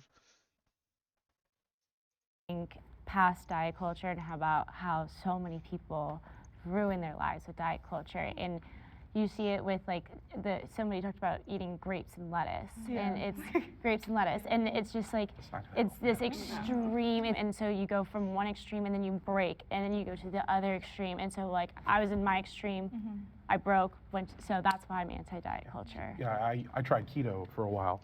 And that's the thing about what I realized is like that fad diet kind of stuff. And yeah, did I lose weight? I absolutely lost weight, sure. I didn't keep it off. And the reason I didn't keep it off is because diet culture is about turning the word diet from your overall eating into an activity that takes place over a period of time. A diet should not be something you do from January until May of next year. Diet is what you continually eat, is what you continually put into yourself. Yeah. Lifestyle change. Yeah. So my issue with diet culture is this idea of like, oh, I've got this perfect solution for you, man. All you got to do is this, and this, and that. And it's like, no. Like I said before, what works for you don't work for everybody else. Like the reality is like, yeah, there are good, correct, and objective ways, I think, for a lot of people to eat. And yes, everybody has to have some variations here and there. There's no one bag fix all, and diet culture is so much about trying to say like, all you got to do is just eat cheese puffs every day for the rest of your life. And it's easy. Yeah. And so that's why I think diet culture doesn't help. You're always going to get those people who have the perfect answer, they have the perfect solution to either lose weight, or diet isn't just losing weight, it's also gaining weight.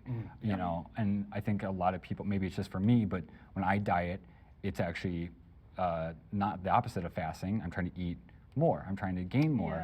And I say fasting works though.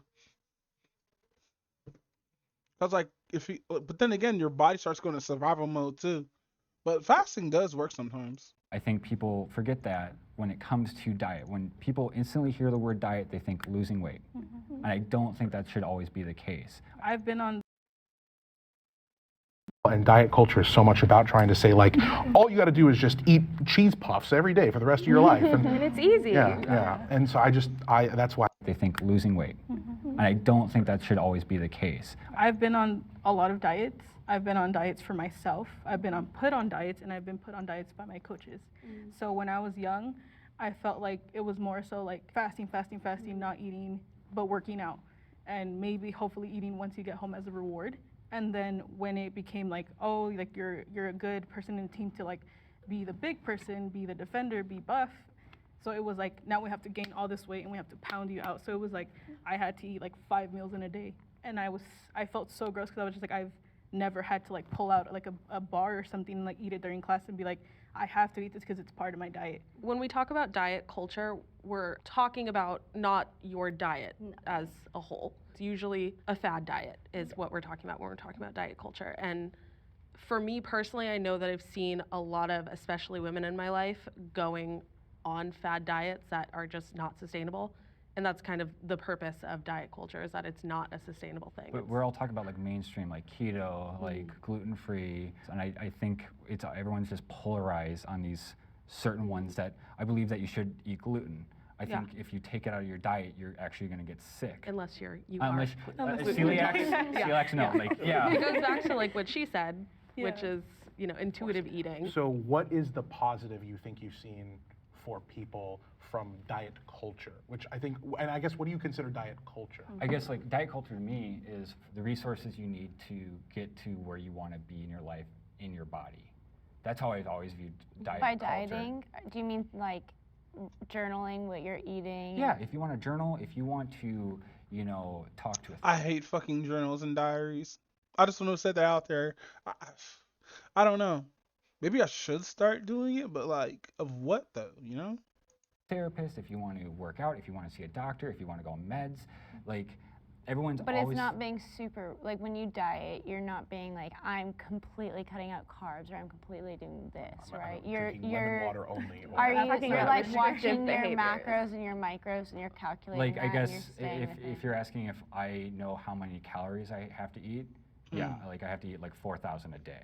When most people talk about diet culture, they've done some sort of extremely restrictive thing, and when you do something really restrictive, it changes your brain chemistry and the way that you think about food, and it makes you obsessive over food, and then, but it sounds like the way that you're doing it is extremely healthy because you're not depriving your body of something. But isn't that just goes back to like, you guys are talking about the extremes of diet culture? Diet culture is one thing, and then a healthy lifestyle Having a and healthy intuitive diet eating is type thing different. are two different things. Okay. I personally don't think of living a healthy lifestyle as a diet. You've been in like model spheres. Do you see diet culture and how has it impacted space? There was a point in my life, like when I was a junior in high school, where the person that I was with at the time, he's like 6'6" and super tall. And so, the mom was like, hey, like my son is gonna go audition to this big agency, which is still big to this day, and you should come. So I went, and I weighed 115 pounds, and I was a D cup, and they said that I weighed too much. And so seeing that Wait, she was really a D cup? She was a D cup? Really? There's no way. struck me in the beginning with the negative part. Cause like usually when you used to be fat and you get like super skinny like hers, you could like see flaps and stuff like that. Like she really took good care of her body. She also only fat as she was a kid. Cause mostly if you grew up as a fat kid and become skinny, and mostly like have really good like skin or whatnot. Like they don't have like the weird ass pulling of the skin like I have. Just kind of went into this spiral of like, okay, well, if I'm too big, then Like it's tightening up now because I drink a lot of water and stuff. But like yeah. and what are people doing to not be this size? Like how can I make it to do what I want to do if this is my limitation to it? It took years later to realize like shit, I was really disciplining myself for no apparent reason except for this underlying feeling from years ago that I could never get rid of. When you're talking about like discipline, I think it can be really positive with dieting and like intaking your calories, but for me personally, and I'm a very specific case, seeing those numbers and knowing that I couldn't achieve it because I didn't have the appetite was also just so saddening to me, because reading the bare minimum of what a woman needs 5'5" at my age, I was like, that's not that much, and I still couldn't eat it at the time, and I'm like, what's wrong with me? There's different ways to motivate people, and one of them is out of pain and anger, and I feel like a lot of the diet culture, whether it's for positive or negative, is just trying to gear into that. And I just am more about This word culture, we use it a lot. Like community and culture, we start using it a lot now. We just can't say like this to the people. We also have to say like with the community in front of it. But like that depends. Like if you see a lot of toxic shit, you're gonna notice a lot of toxic shit. But like if you're able, which is super hard to move away from that toxic shit, it should become like positive in your eyes, right? Because like if you remove all the toxic shit and like not focus on it, you should be able to see the positive of this culture versus the negative, right? But then again, you will want to know both sides because you want to be knowledgeable of both sides. You want to see how bad it gets. You want to see how good it gets and stuff. I don't know, maybe it's just the weed talking. Oops, no. Because reading the bare minimum of what a woman needs 5'5" at my age, I was like, that's not that much, and I still couldn't eat it at the time, and I'm like, what's wrong with me? There's different ways to motivate people, and one of them is out of pain and anger, and I feel like a lot of the diet culture, whether it's for positive or negative, is just trying to gear into that. And you know, I just am more about being healthy. I hear diet and I think of something that's positive, and it's been positive to me, and you know, it's something I'm always trying to achieve. I guess like if we were to redo this, the same exact question, I may hesitate and not walk across the line. I guess I'll never know, but hearing these perspectives were really good because I probably didn't know as much about the extremes. I want to thank all of you for sharing your opinions with us and for challenging us, and I really want to thank you. I thank you for the back and forth. It's something that I came here for, and I wanted to talk to somebody who thinks differently, and I've learned some things, so I appreciate that for all of you. Thank you. Yeah, thank you. This was great. It was actually That was a really fucking good video by Jubilee. Fucking, ugh. You know, I'm gonna have to watch this on my own because I don't want to learn about it, but I want to learn about it at the same time. All right, next video. I'm gonna watch this anyway. Hey, what's up, guys? Rep here. So it's been a very wild and disastrous week. Yo, I gotta do this. For Twitch. We've talked about this in several videos, but today I have some wild updates involving that platform. The platform that is looking more and more like an actual adult cam site these days because of their allowance and tolerance for certain sexual content to be existing. So I have a VTuber ready already. All I have to do, you know, set her up, and you know, I'm gonna use this voice too. That I had something like, yeah, I would really do that shit. Probably for like April Fools or something like that. On their platform. But I was gonna make a joke about it and stream it. But yes, today we're going to be looking at a new meta that is being hosted on the front page of Twitch, and that is face cammers going live with only censor bars covering their bits. And this is something that is being met with shock and disgust, as well as some people commending the bravery of these streamers and even comparing their supposed heroic actions to those of people like Rosa Parks and Martin Luther King Jr. What? Yes, I am not joking. No, hold on, but no first, fucking way. Happy Hold on, we'll skip. Hold on. No hate, no way. supposed heroic actions to those of people like Rosa Parks and Martin Luther King Jr. And creators were goes away. But no fucking way. No fucking way.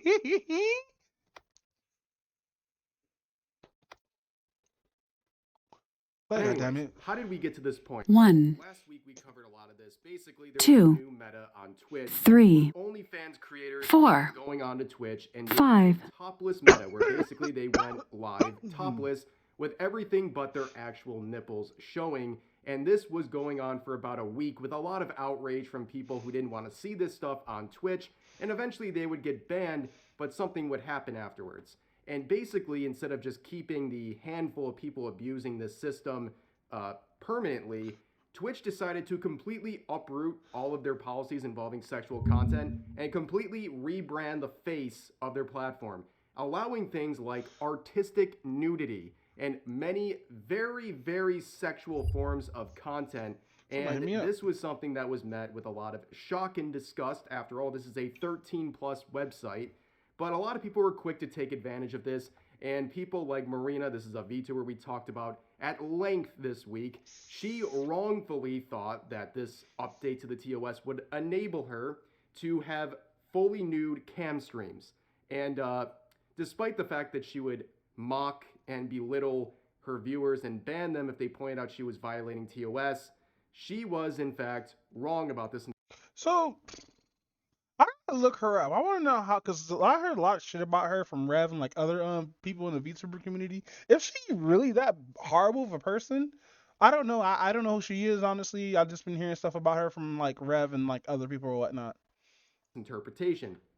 So as it turns out, VTubers still couldn't show full nudity. In fact, they couldn't even show things like underboob. So she was banned. But once again, like the last wave of the Twitch meta, Twitch would intervene very quickly. Only 24 hours after updating their TOS, they rolled back everything. They brought back all the changes back to the status quo that it was. only a few days prior, and it was an absolute mess. Now, of course, in that process, people like Marina, despite violating those very loose updates to the TOS, they were unbanned. And a lot of other people who were involved in Yeah, it's just like so. Fucking that South Park episode came out at the right fucking time. It was like all this shit happened in the Twitch community and that gets dropped. Damn, dude, that's perfect fucking timing for South Park. That's crazy. That's some really good fucking timing about South Park.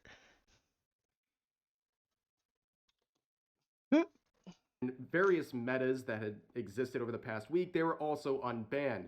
But once you open Pandora's box, ladies and gentlemen, there's no putting it back. Now, many different OnlyFans creators and other lewd content creators. So it was showing she was actually wearing clothes under her stuff. So like, because she had like I think like a lace bra on, but like she had the straps on, but she was wearing spats, I think. But it was showing that she wasn't actually nude in that actually. But still though, I understand context. They feel like Twitch is powerless. Twitch is afraid to do anything about them. They feel like they're the favorites and they can get away with just about anything at this point because Twitch can't really decide what they want to do with their own platform. So you can see this right here. This is the newest meta that is existing over the past couple of days. You can see this tweet, a lot of attention, over 100K likes on it. A lot of people are Man, it's like fucking watch, somebody's gonna do the mosaic and people are gonna go fucking crazy. Once we get to mosaic censoring, that's when you know the floodgates are closed. I mean open. Looking at this. And to clarify, no. Everybody's gonna have the mosaic virus. The mosaic STD. Those are not my censors. That is an actual screenshot from this woman's live stream hosted on Twitch.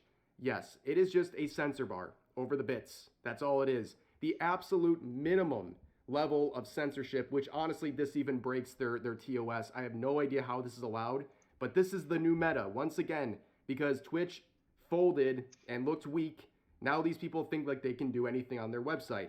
I mean, this one I'm going to have to censor even more than they provided because I can't show as much as they are on Twitch, on here, on YouTube. But we are seeing some absolutely crazy responses to this stuff. A lot of people are... Wow, that's crazy because if a guy did this, that people would just ban him instantly, like dead ass. Disgusted by these things being hosted on the front page of the website, by the way. But some people, like this guy right here, are praising the bravery of these women. Let me read this tweet. I absolutely adore these women pushing the boundaries day after day. They're modern day versions of Rosa Parks or MLK. Fight. Ooh, that had to be a joke.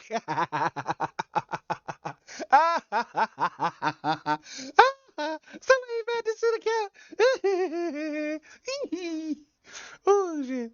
Oh man. The fight against centuries of women being told their figures are dirty or dangerous or can only be owned by men. Way to go, Jen Fox. Man, they're not gonna fuck you, bro. They're not gonna fuck you. Oh shit, dude thought he was gonna white knight his way to this. Oh fuck. Oh damn. Yeah, we found the Twitch employee, guys. Yeah, this is absolutely... I love how his avatar just leans into the camera. I like that shit. Absolutely insane. This is the one time ever I will unironically say this in regards to streams like this. It's a term that is always used when people are doing things like watching anime or enjoying arts. But I'm going to say this unironically. Just go watch porn. At this point, looking at this sort of stuff, just go to a real site. Like, what are you even doing? This is ridiculous. Like, this content is as far as you can possibly go. I don't understand who is consuming this stuff. But clearly a lot of people are, and people like this are applauding the bravery of the women who are doing it. Look at some of these replies. Someone said, you must have a sad life to agree with stuff like this. And they respond saying, keep telling yourself that. Another person said, sure, they are beautiful women, but comparing their content to Rosa Parks or MLK, that's just wild. You must remember... Damn. He really is trying to get fucked by these girls, bro. That is the most brown nosy I've ever seen in my fucking life. You compare it to Rosa Parks and MLK? Like, if you name some feminist women, fine. 10 points.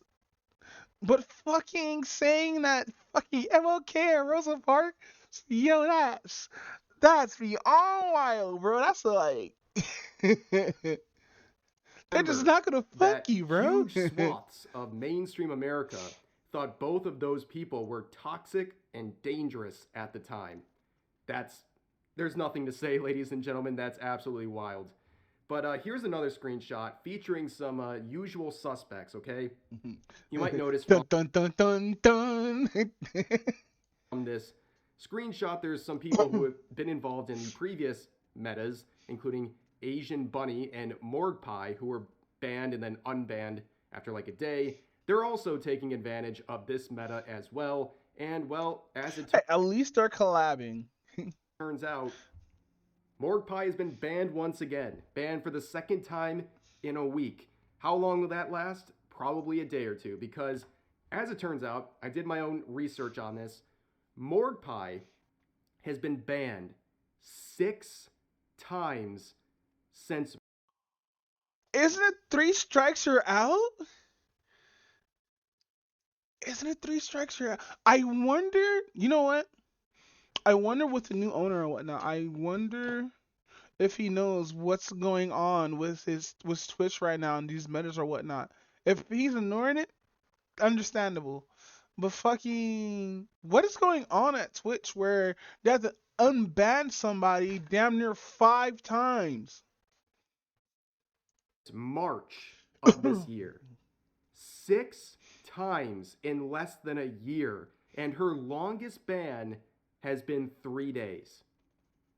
Wrap your mind around that. Tell me there is not favoritism on Twitch after looking at that. That's insane. Okay, if you're a regular streamer, like just an everyday streamer, and not some face cammer who has an OnlyFans, if you get banned, your first ban, you're probably getting a week at minimum.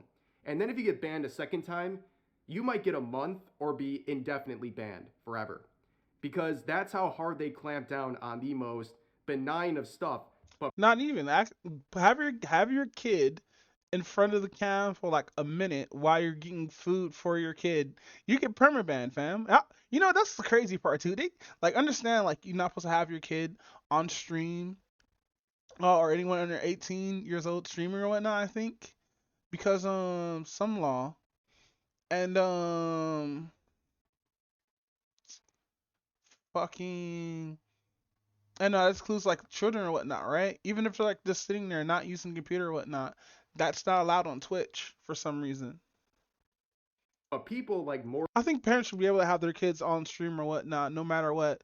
Not like actually making the content, but like if their baby's there in the chair or whatnot, and they're saying hi to chat or whatnot, and that's fine. I'm saying like because that's their mom probably getting food or probably doing something or whatnot.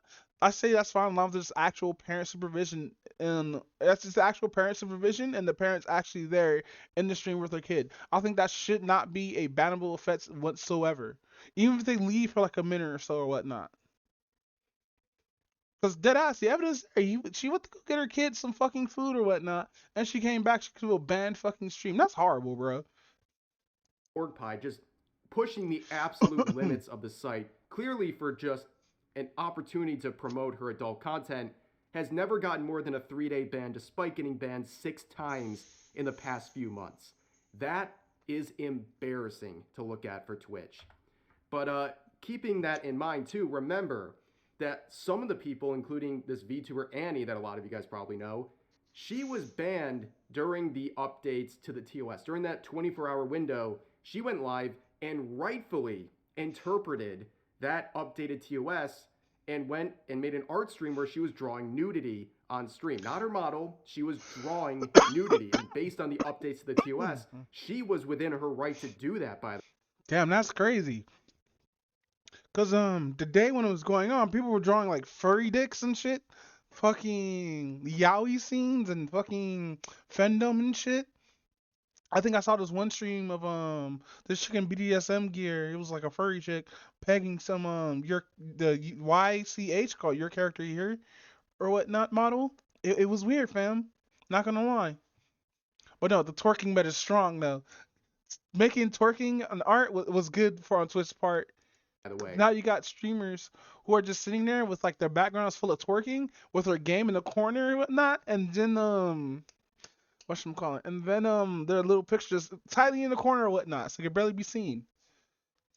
But she was still banned for a week and given this label of youth risky content because apparently her content is putting children in danger by following the updated TOS. Now, unlike Marina, who was actually breaking the updated TOS, her suspension for a week was confirmed after they rolled back the changes. She was not given amnesty like Marina, for example. Oh, see, so here's the thing. If you're not making money for a platform, then you don't get the benefits of the people who make money for the platform. And I'm talking about like actual money, not like the hundreds, not like $100, not like 1,000. I'm talking about like Kai Cenat money.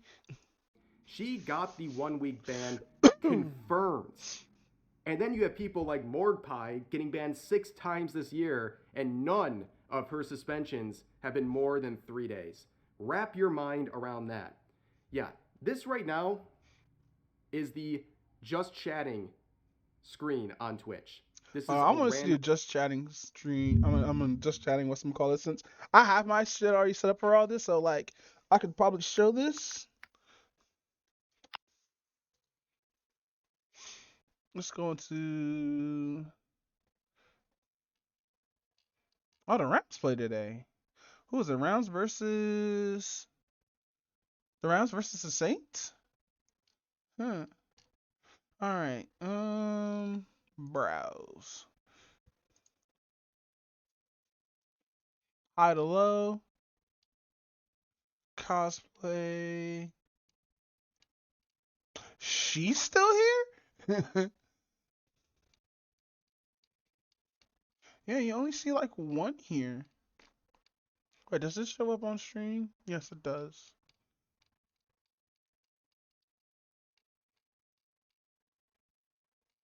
Yeah, I only see like one person doing it for now.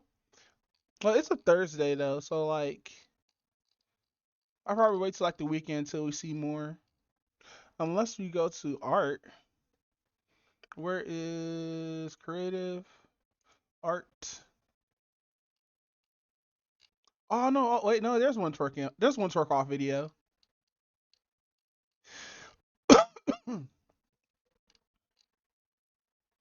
I'm trying to find more. Shit. She's here now. Yeah, see, this is what they would do.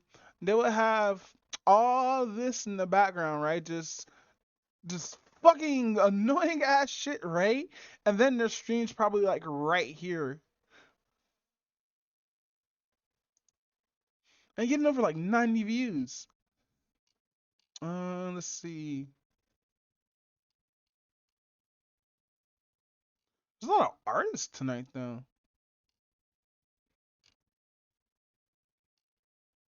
Yeah, it's only one twerking video. Do I just have my settings changed or something? Recommended for you. I don't know. You put it on recommended, you see all the twerking videos. Hold on. Let's go back to just chatting then. Recommended. Oh, okay. So they come up as recommended.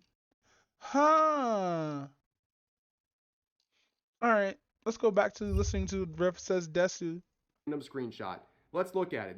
This user shared this. The top 3 are topless streams. The next one, I can see they're off screen, but it's a dancing stream, so it's probably much like the ones to the right of it, where a person is twerking and the other This show was posted 3 hours ago? Okay, cool. one is a person doing yoga with their ankles over their ears. This is what the website looks like right now. And all you have to do is be 13 years old to see this stuff. Yeah, the South Park episode is just hitting this on the nail. That's all they were just talking about. Because the episode was about, and I don't want to spoil too much. It's about basically making fun of influencers. At the same time, also making saying that hey, kids who are like are actually watching this shit. You think they're like fucking not or something? You think they see like, oh, this booby, let me not click on that. Nah, fam. The thing with Twitch is versus porn sites is where's Twitch is not seen as a porn site. It's only seen as something for video games, right? So if those kids could see those movies and stuff like that, of course they're gonna go right and fucking to it or whatnot. And also it'll be safe because like you'd be like, oh, I'm watching another streamer or something. I cannot believe people don't see the issue with that. But anyways, a lot of people are raising very valid complaints about the hypocrisy of Twitch once again, where artists like this have been banned for drawing clothed characters. I have seen countless artists get banned and suspended for drawing fully clothed anime girls. Damn, imagine being mad and finding out like what if these people's passed out the bans just think their artwork just like that'd be fucked up. Like, ah, man, you each of your boobs are on fucking banned. You're like, you didn't draw her the race I want you to draw her banned. Oh, that'd be crazy. Girls on Twitch, but people are getting away with this. That is blatant hypocrisy, and we've known this for a while, but it's never been this glaringly obvious. But moving forward, there's another issue going on Twitch. It's basically like the Wild West right now, and it's not good, by the way. It is not a good thing, and I'll explain why. So this user pointed out, people been doing this though. The fuck? Twitch doesn't care about people who watch movies on you know what? People don't care if you watch movies on Twitch as long as it's not like a fucking influencer like Mizkif and what he's doing right now. Out that Mizkif in front of over 20,000 I'm not surprised, by the way, active viewers was just watching Home Alone, doing a watch along in front of all these people. If you don't know, yeah, that's not an issue. I do the same shit too. Matter of fact, we're about to watch a kung fu film probably next week. Twitch works. That is the most blatant copyright violation ever, and this dude's just getting away with it. And if you look through the watch party, there are some movies you're allowed to watch on stream, but Home Alone is not one of them. So this is a really big deal if the rights holders find this stuff. And I don't know how they haven't seen this stuff, but that could get Twitch in a lot of trouble, by the way. This is something they... Yeah, no, I don't see anything wrong with that. If you want to watch videos or movies on your stream or whatnot, as long as you're not watching a whole season, if you're reacting to it or whatnot and pausing and like giving your feedback on it, or like let's say if you're watching it with like other people in your stream or whatnot, like watch parties for instance. But like I say, like if you have like a movie that you want to watch with like your peoples and whatnot, you should, as long as it's not like you're pirating the movie or whatnot. If it's like the movie's already out and it's been out for like X amount of years or whatnot, yeah, do that. But like if it's just been like a year or 2 years, I'll say wait, give it like 7-8 years or whatnot, or just like do like a really old video like Home Alone, for instance. Home Alone's a really, unless like you're not able to actually like stream that shit, but like Home Alone should be fine. But I don't know, fucking I have to look more deeper into that. But for me, like if it's like something that's really really old, or it's like from like the 2000s or something like that, or before the 2000s, you should be able to watch on stream. Everybody seen very it. actively clamping down on, but now all of a sudden they're just letting anything fly on their website.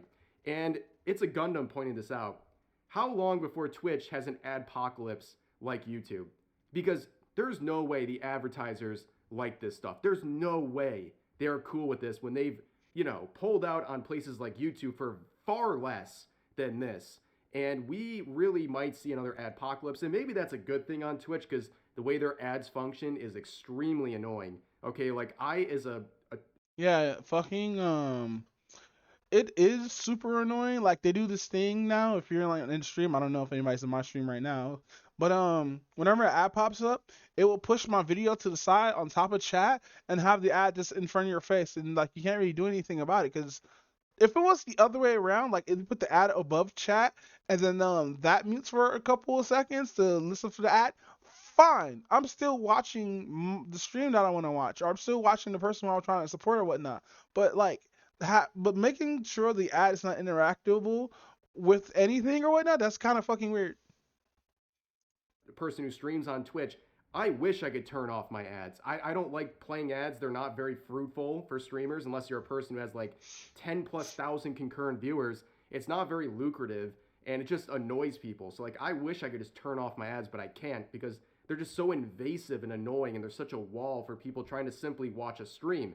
But anyways, that is the update to the Twitch situation. Yeah, I know, wacky, wild stuff, but it's really just, we're in the Wild West, like I said. All the rules are out the window. If you're a face cammer, you can pretty much get away with anything right now. And will they actually uphold the bans on people like Morgpie, who they've actually been cracking down on?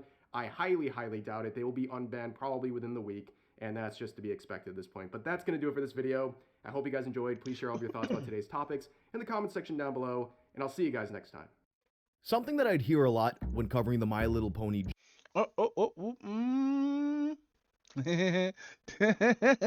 Ah, no, I didn't even show this yet. I didn't know this would come on next. But we already finished Fat versus Skinny. We finished this Revs. No, wait, we finished this first video. Body count. This one's gonna be short. How many sexual partners have you had? Ooh. So like my body count? I'm gonna say right now, even though I dated like 9 women, body count's like 4.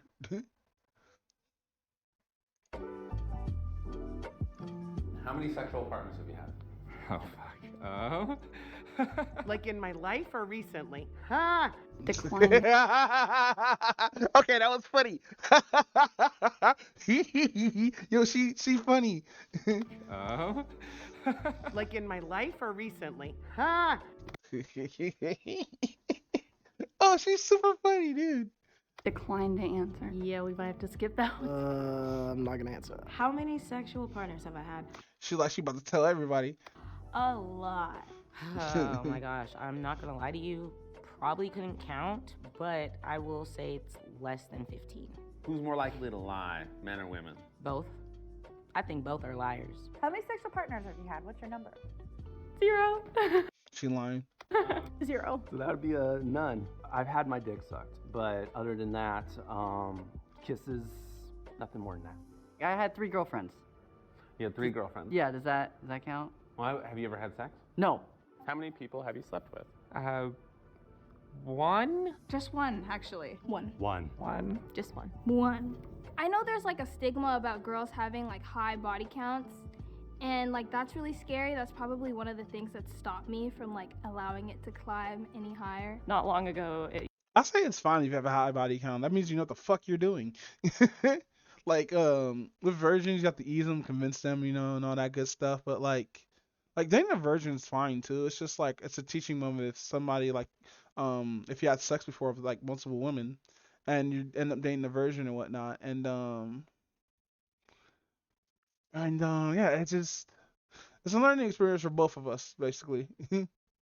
it used to be a negative thing to have a lot of partners, and now when you don't have a lot of partners, people just immediately think, oh wow. Because my first partner, she was experienced and shit like that, so it's like she had to teach me a couple of things. Wow, she's a prude, or she's probably really judgmental. How many sexual partners have you had? 2. 2. 2. 3. 3. 3 people total. My partner, and then we've had a foursome with 2 friends. My friend, she keeps a list, and I was like, you know, I should probably start keeping a list. But then it's just a list of 3 people, so. I actually have a list on my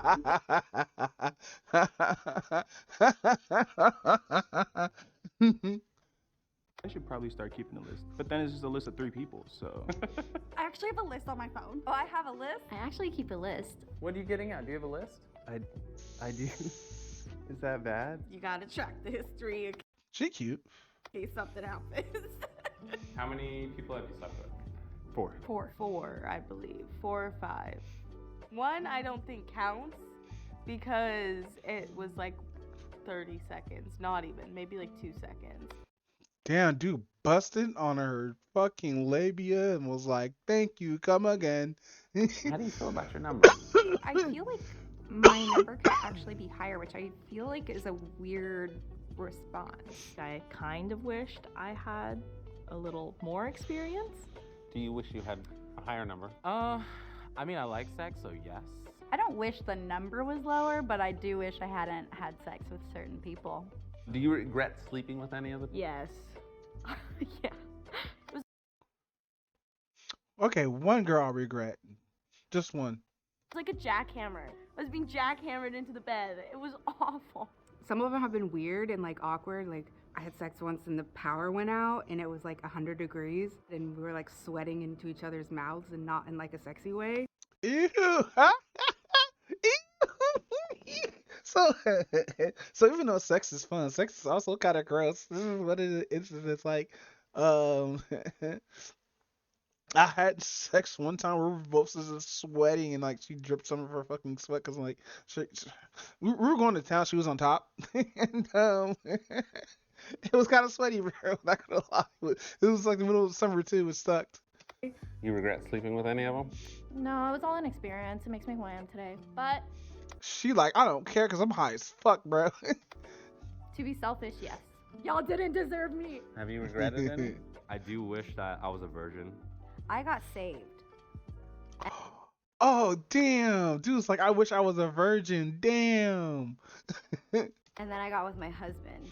So I've only had one sexual partner in this new life of mine. Don't look at the camera and say that shit.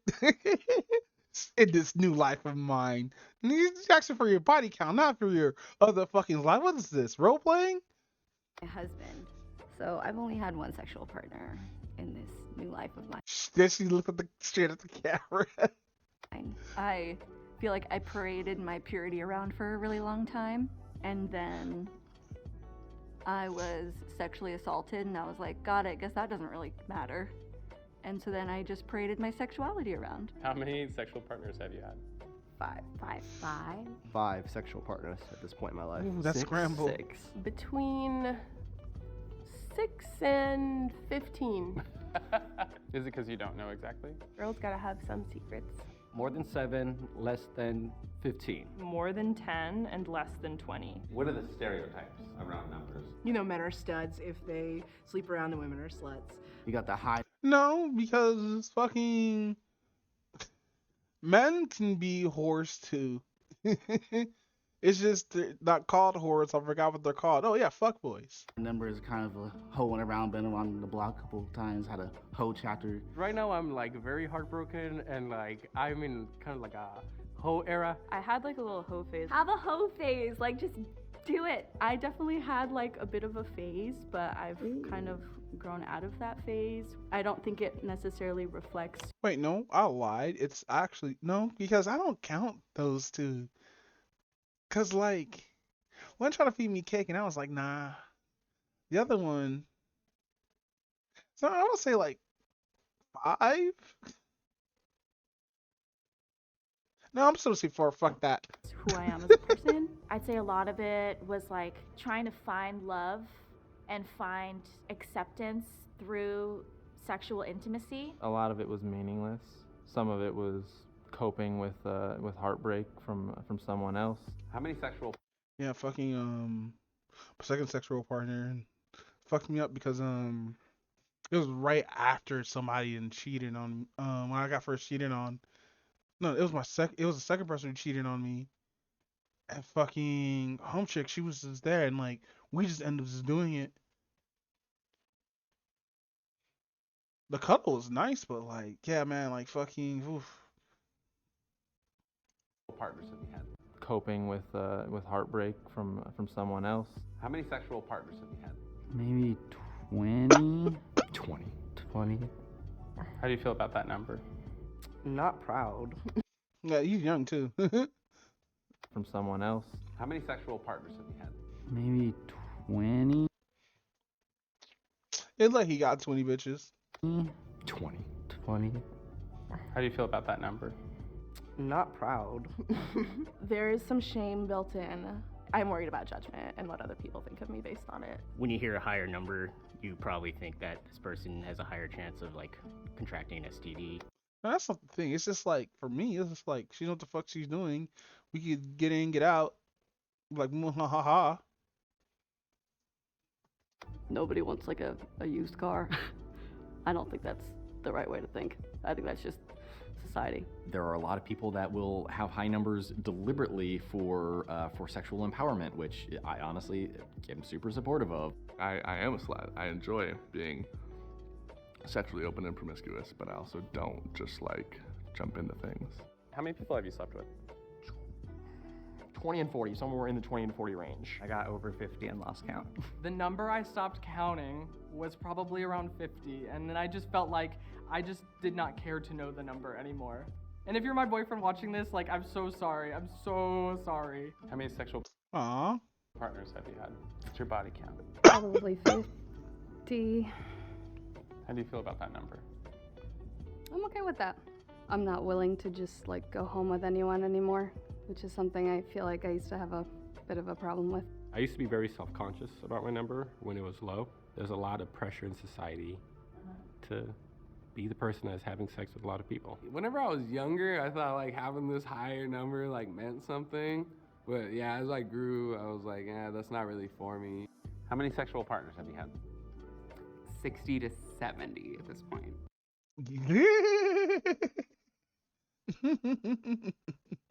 I'm sorry. I'm not laughing at him. He just seemed like he fucks a lot. You feel good about your number? Like he said it with confidence. There's always room for more, but at this point I'm content. Somewhere around 70. I also want to put an asterisk that for me, sex is any time I've given or received pleasure using like my genitals with another person. How many sexual partners have you had? Define sex. It depends on how you define it. Most people, like my friends, are defined by body count, by like penetration. So there it is. Here's what I think. There's sex, fucking, and then making love. Sex is something like, you're gonna have experiments or you're gonna have one time with somebody, right? Fucking is just like sporadic. Like you two want each other or whatnot, you just fuck or whatnot, and that's it. But making love is something like where like you will just want to make her just like feel good,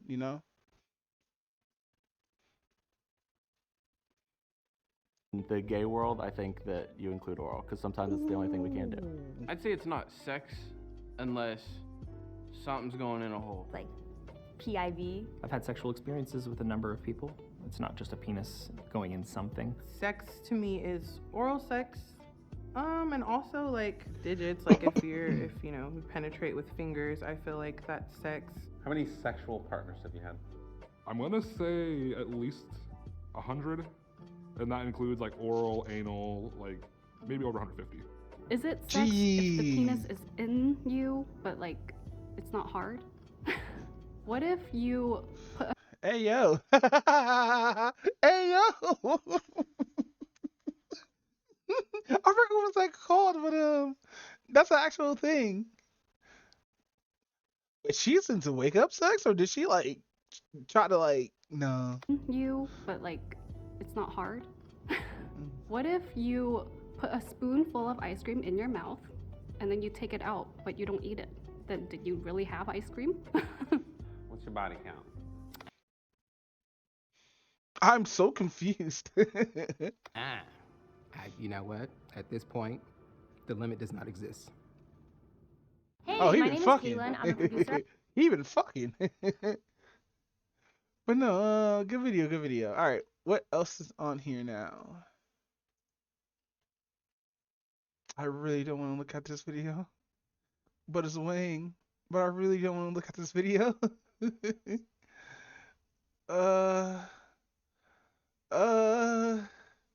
Fuck it. How long are we streaming for? 2 hours? Let's go. Something that I'd hear a lot when covering the My Little Come on, man. I want to see this image again. Pony jar guy was, wow, that's a lot of dedication. To fill that jar up, even after you got tired of the joke, just out of sense of duty, because you made a promise to 4chan. To slog through that, you gotta be shooting powder. Well, if you think the My Little Pony jar guy was committed to the bit, wait until you hear about the guy that went for close to a decade. A 4chan user who is considered by many to be the progenitor of every such project.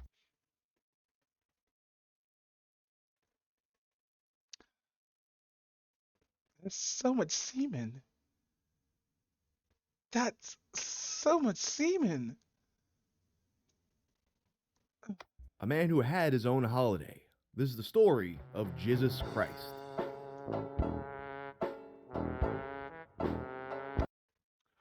Oh, it's so gross.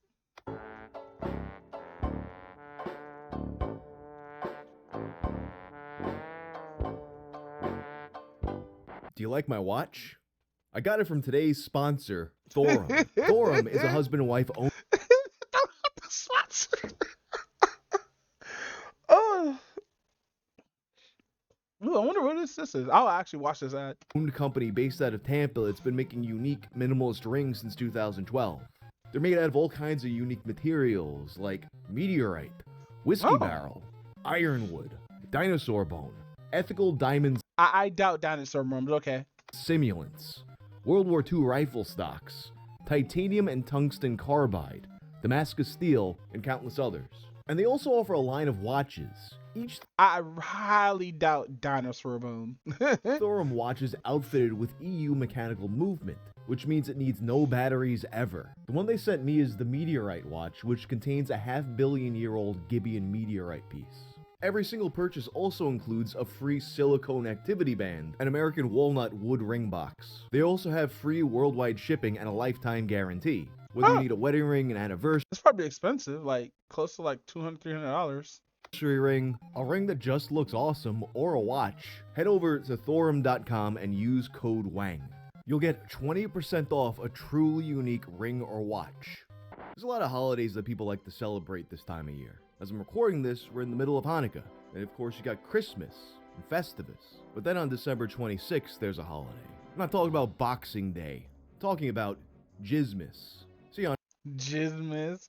Ah, this is gonna suck donkey dick, isn't it? Pause. This is gonna really, that's just so much. On 4chan, someone special came every year, and it wasn't Santa.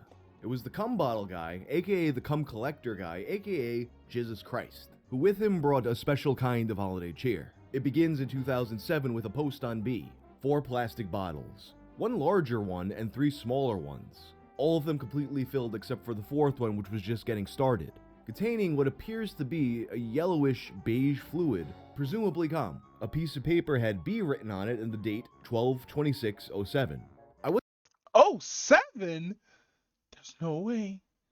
There's no way. I wasn't able to find an archive of the original thread, perhaps because at this point nobody realized how important this would be. But at this point, this sort of behavior was relatively unprecedented. We're 5 years before the cum box. We're 7 years before the Pony Project. We're well before the point where any of the other cum artifacts would become infamous. How did Wayne even find this? Like, dead ass. Like, seriously.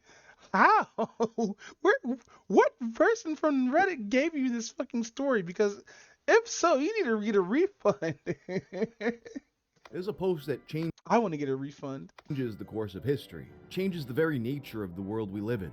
And December 26th would come around next year, and he would return with more bottles. Oh my god, even more. And it looks more yellowish now. Ew. And the next year, 3 bigger bottles. At this point, it's become established as a ritual. Forget about Boxing Day, now it's all about Jizmas. Now that special time comes around on the 26th, I would hate, dude, dick must be like, and people are furiously refreshing B to see it as it comes.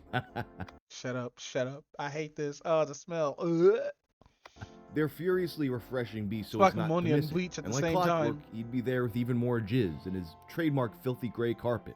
But of course, with anything like this, you have to ask, is it real or are we being bamboozled? Well, of course, there were the true believers, there's also doubters. 07, 08, 09, 10, 11. I also really doubt this is real. I can't say I'm much of an expert on the subject, but I'd imagine semen will either dry out or grow mold after a few months. Even if this guy is keeping it frozen or whatever. I'm an expert of bottled semen and this is real. It's Shut up. Fucking base fortune. It's always that one guy. so fake. I tried doing this, but it all just goes dark brown, then black after a few weeks. Ugh. Why though? To prove it's fake? Because I was 18 at the time and full of cum. Something else though that people are noticing is the sediment at the bottom of the bottles. Throughout the years, some people theorized that the sediment was a yeast of some sort. Maybe some kind of byproduct from some kind of brewing process, while others thought that was just what happens. Why does the last one have bubbles in it? Wish I could cum bubbles. I'm no scientist, but I think it has something to do with decaying organic matter and fermentation. Oh, because of urine. That's why. Ugh. Does that mean it could turn to cum wine? Would you drink the cum? Ugh. Oh, come on. Oh, God. Oh, that's gross. My stomach's turning. Oh, God. The cum wine. The cum wine.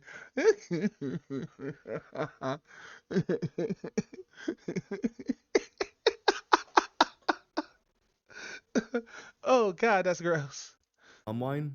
I feel like a lot of you would. In any case, say this is for real. How much would it take for someone to actually achieve this? Several people throughout the years have thought to try and mathematically solve the mystery of the cum bottles. Tracking the yearly estimated amounts versus the total in graphs with varying assumptions about when he actually started the project. You have one user who, based on the average ejaculate for a 24-year-old, the sizes of the bottles, and their growth, guessed that he would have to be nutting 1.33333 times a day to fill these bottles.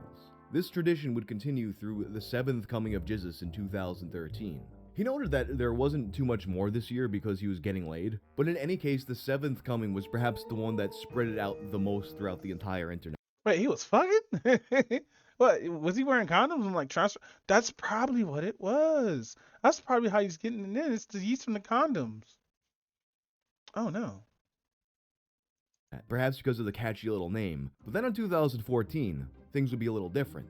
Merry Jizmas, I have returned. As you can see, the oldest bottle has taken a turn for the worse. I opened it to fill these holy water bottles with a syringe. Fresh air must have fucked it all up. Anyway, I made an experimental noisy sound collage microcassette that comes with a little holy water bottle of my cum from bottle number 1, limited to 6 copies. I have no idea how I'll get them in your hands, but anyway, they exist and are for you. Also, I don't know if I'll be able to I hate it here on planet Earth. It's gross.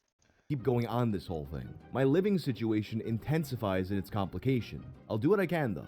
It's unclear if anyone actually received these packages. I've seen posts claiming that they have, but no actual proof. And I haven't been able to find an upload of this music anywhere. There's other projects calling themselves Jizzes, but they don't seem to line up with what this is. But now that he said he's not sure if he can continue this, 2015 rolls around and things start to get a little interesting. Now you've got this will he, won't he question, and it's getting later and later in the day. And then, he comes. And he's got more cassettes. No, wait, actually, this is just last year's picture Photoshop. It's not him. So now the 27th is quickly approaching. You got people saying that it's over, and he said it might be over. While others are pointing out that last time he also posted later than usual. But at a certain point, people start to accept it. My first Jizmas was very disappointing, but I Jeez, yo, what's the dedication though, fam? will be looking forward to it next year. During my wait, I was in good company among friends. Perhaps that's what St. Jizzes wanted, us to come together for one day and wait for Jizz to come. I'm going to sleep now. Hopefully he doesn't come while I am sleeping, but I would be cool with that. 4chan don't change. Please don't change. If he chose to call my fellow friends, Anons, thank you and Merry Jizmas. So Jizmas came and went and didn't happen. But then on the 31st, B gets a surprise visitor. I have returned B, but a lot has happened since the last time I posted. He has a pair of small bottles, saying that this is all that remains of his collection after an incident with his now ex-girlfriend. Is your ex now your ex because she found your jizz bottles, or for some other reason? There were other tensions leading up to the breakup, but the discovery of my collection was the last straw. No! Ayo!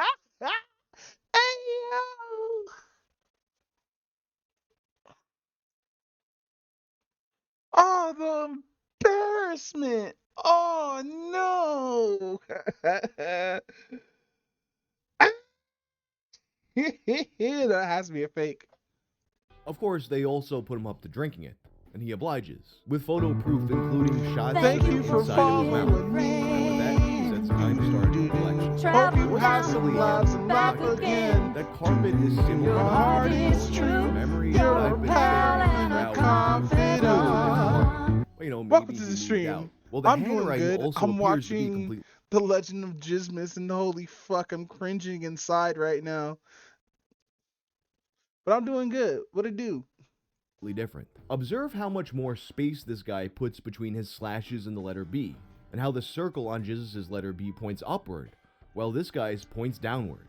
Additionally, this guy's 0 is open at the top, while Yo, I watched that shit off stream, and holy shit, that shit was funny as fuck. Cause like, it came out during the right time, I feel, because with the whole metas that's been going on and everything.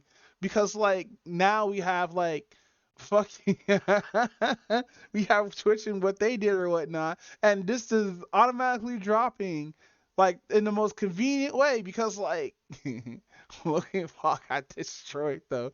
Bro, I think no, I think that should hit the point. I think that's they got their point across or whatnot, and how like everybody on here is just lying about their age or whatnot. Even though statistics shows that fucking people who are watching this are 22 and older, fucking that's just kids. Just like kids have access to the internet. Like watch what your kids are doing. Make sure they're doing healthy choices and shit like that when they're on the internet. Make sure they're not on Dude, I wish it would have did Andrew Tate or a red pill joke. That would have been funny as fuck, bro.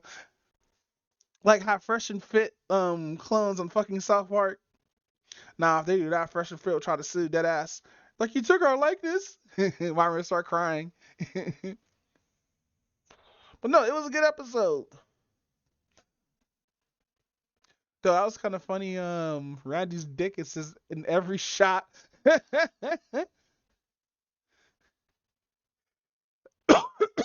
Jesus is completely circular. By the way, spoilers. So no, I don't think this is Jesus. I believe what we have here is a mystery comer who drank it while pretending to be another guy. No, Jesus would not be back. But how you been, Cool Maker? Welcome to the stream, by the way. I'm just reacting to like videos while high on marijuana. This year. Perhaps the personal issues he spoke of got to be too much. Maybe it was that now we're in the post-cum artifact world and this just wasn't as special anymore. And 2016 would come and go with no jizmas, save for 2017. But then, on December 26th, 2018, 12/26. Oh my god, that's so much!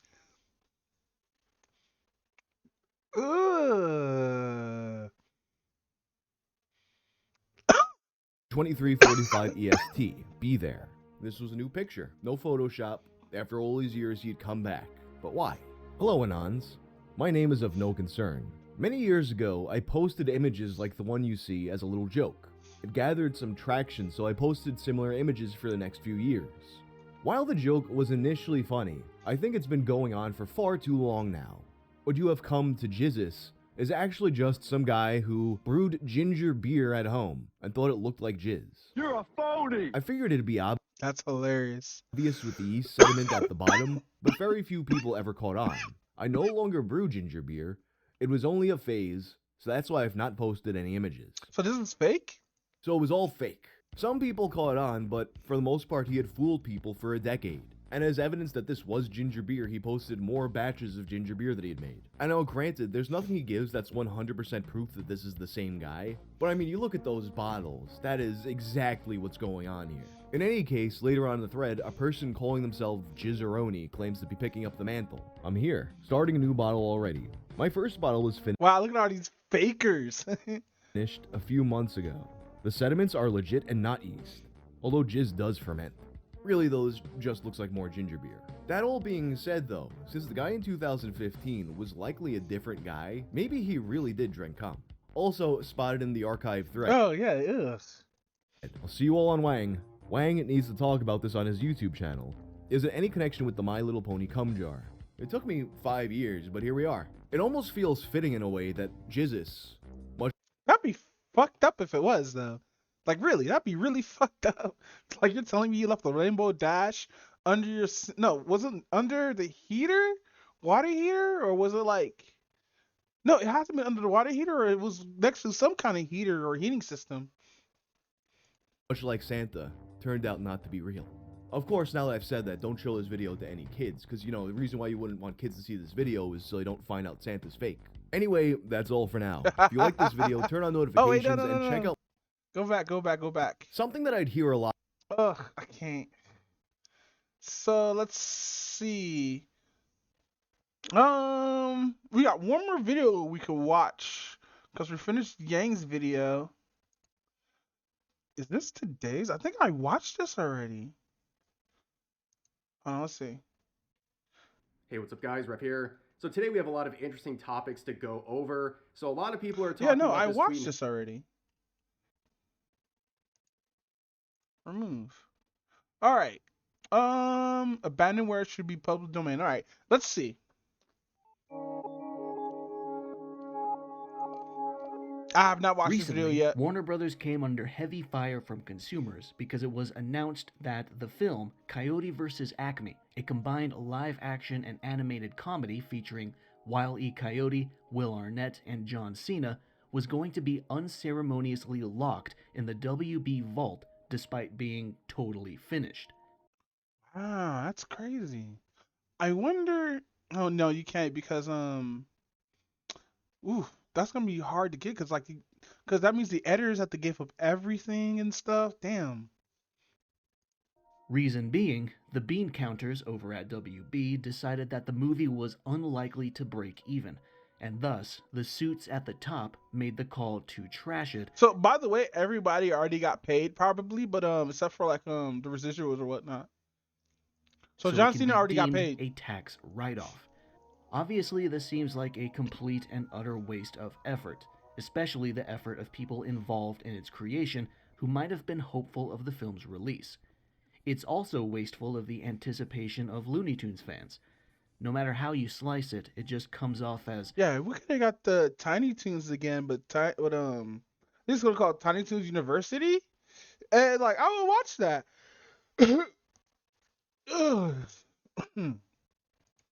ruthlessly pragmatic corporate penny pinching. And what really makes this confusing is that, apparently, test screenings of the film had very positive reactions. Combining that with the sheer power of the Looney Tunes name, it seems doubtful the movie would be that much of a bomb, if one at all. Thankfully, well, we don't know if it's good or bad or not because it got canned without like a private screening or anything, so we don't know what this movie's about. Well, except for like what's the script that got released and everything, but like we don't know how it will perform or whatnot unless you put it out there. But that's what happens when companies try to be safe and stuff like that. Like, be safe and follow tropes. If you try new experimental shit, it might flop. Public backlash to this decision, which is not a bad thing, but you also have to experiment so you can see if it's actually good or not. Like, there's one film that I watched. I think it's made by Studio 442 or 424. Called Blue is Afraid. I shouldn't have liked that movie. But like also the anxiety, it's like a roller coaster that never goes down. You know what I mean? And like you're in the front of that roller coaster, and you don't see the top of it, but like you're constantly going up, waiting for yourself to like fucking hit that drop or whatnot, and the drop never came. It's like being edged during a dubstep song. Has led to WB instead shopping around for other distributors to sell the movie to. Worst of all, this isn't even the first time this happened. Warner Brothers also apathetically tossed away Batgirl, which was also completely finished. And oh, Batgirl was finished too? Damn. Scooby-Doo and the Haunted High-Rise. Is it possible these films would have indeed failed to break even? Sure, but that doesn't change how ridiculously inefficient this makes WB look. Even if it was a smart call financially, they shouldn't have let themselves reach the point where they were canceling fully completed movies in the first place. And that's not even... yeah, I find that weird. If a movie's fully done, put it out. Addressing the sheer fact that, as consumers, none of us have to be sympathetic to the finances of a corporation that saw $34 billion in revenue Jesus. in 2022. But that's starting to get off topic a bit. The reason I bring this all up is because it got me thinking. Why are companies allowed to basically discard their work or pretend it isn't theirs, while also locking it out of reach from consumers? That seems like the result that negatively affects the most people. Even in the case of WB, where they might get a reimbursement for these movies. But it depends on what the format is, though. If it's like something like movies and stuff, a lot of that stuff should be put on free sites after like a while because like it's a part of a story that someone made or whatnot, and like you want to like be able to view that content whenever you want. But also, I understand with the company because if you're not making money from it, then why should we like hold it out there? Nobody's watching this anymore. But then again, like that's why physical media is like a good thing because you can keep you can have these films that you have for like a long ass time and share them for like their past or future with the future whatnot and all that good stuff. You can see how actors who pass away and how good they are and everything. Just hold the history and like biography and all that stuff. Of a lot of actors, except for going by like, somebody IDBE page and like not finding a movie that's obviously they were in, but like you can't watch it because the movie's not either online or fucking physical media anymore. And then again, there's another side to it where that physical media that you're trying to sell it costs a fucking shitload of money. But no, by like a third party market or whatnot. Movies in the form of a tax write-off, that doesn't change the fact that time. But I think abandonware should just be free. Deadass, 100%. It should be 100% public domain. But I want to hear this guy's point of view first before I actually like start agreeing. But he is giving a lot of context though. And manpower were put into the film to begin with. Time and manpower that could have gone to a project that got an official release. That's tens or even hundreds of thousands of total work hours they get to pretend never happened. If they want to throw it all away, then they might as well toss it to the public where the final product can at least have a chance to reach the eyes and ears of people who might appreciate it. This situation reminded me of something else. The history of video games and software in general, and how it's rife with projects that are also tossed away. And they are aptly called abandonware. Granted, abandonware isn't the exact same as the Coyote versus Acme situation. Abandonware is typically released officially before slowly losing revenue and ultimately being ignored by its publisher or owner.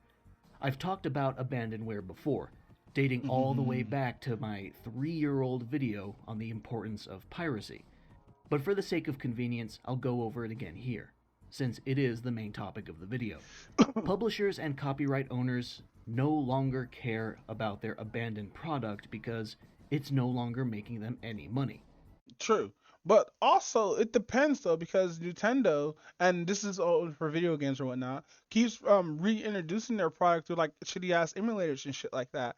So they're still making money from those old games and everything, just so it won't be on the third party market. But there are a lot of games that they won't support that are just gone forever now.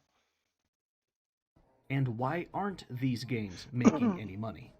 Well, there's no physical copies being printed to put on store shelves anymore. Yeah. And they have not been ported to modern platforms. So no current day digital storefront even sells them. Not Steam, not GOG, not PlayStation Store, Xbox Live, or Nintendo eShop. They're nowhere.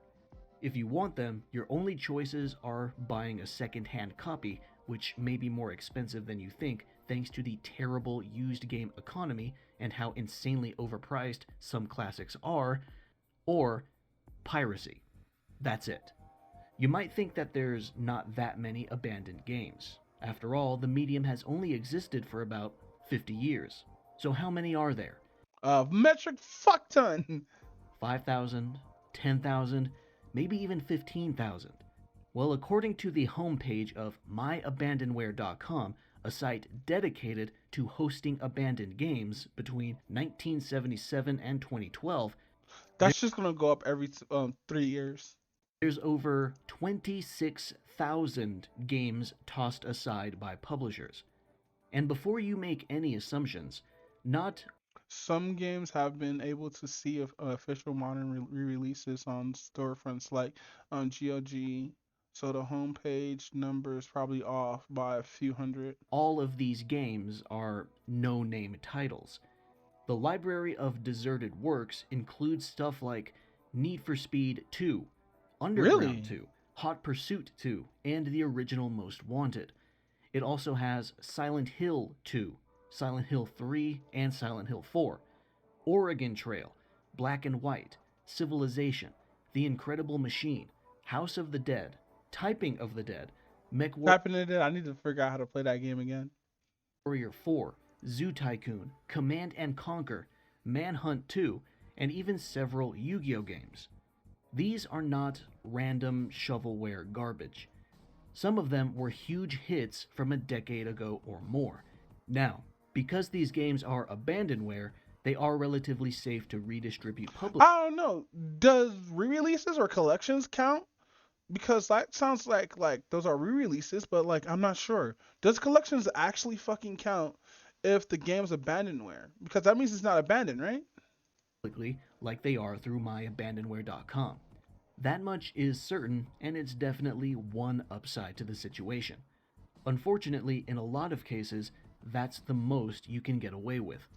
The fact that these games are considered abandoned doesn't give everyone free rein to just do what they please with them.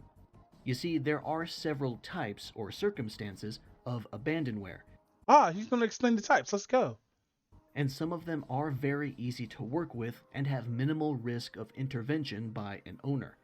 For example, freeware or open source programs or code that has been abandoned, or orphaned code whose owner is extremely difficult, if not impossible, to identify or contact, or programs that were owned by a company that no longer exists.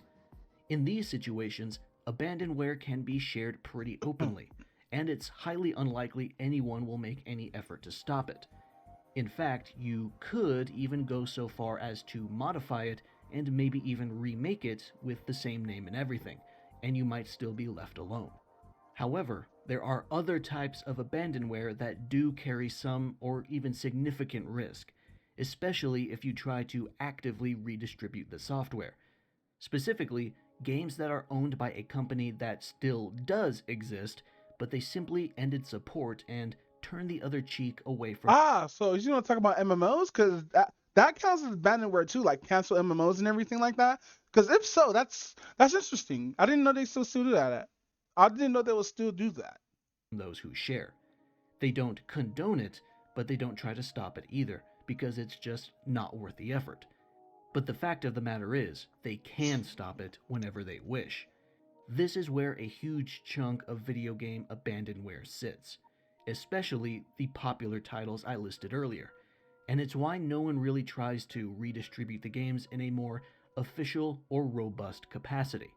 If they attempt it, the company who owns the IP might suddenly step in and throw their weight around, even though they didn't care about the product until now. It's very frustrating, and it keeps these old classics locked to a level of obscurity they don't deserve to be confined to. This is where the public domain would help. For anyone who has heard the term before but isn't exactly sure what it is, I'll give a brief rundown. The public domain is the total collection of all creative works that are no longer under the protection of exclusive intellectual property rights. These rights could have either expired, been willfully given up, waived by some sort of contract, or just otherwise rendered no longer applicable. For example, the works of Leonardo da Vinci are all in the public domain because he was long dead before copyright even became a thing. And more recently, that makes sense. Winnie the Pooh entered the public domain simply because copyright on the character expired. It's why that terrible horror movie was allowed to release. Basically, when something Wait, didn't they have like a cartoon show in the 90s? Like, I still don't understand how Disney lost Winnie the Pooh like that. Enters the public domain, anyone can use it for anything, including monetizing it. It's completely no holds barred. If abandonware video games were allowed to enter the public domain the moment the publisher decided to stop support, they would at least have a chance to continue living on through derived works created by others, openly and passionately shared among fans and hosted on any file sharing site or sold on any storefront. And they wouldn't have to be fearful of any litigation. That sounds like it would be a pretty good time. But the question is, why aren't these abandoned games on the public domain? Well, the answer was more or less already given a minute ago. Like Jet Set Radio, Just because I think Jet Set Radio is going to become public domain in like the next 20 years or so.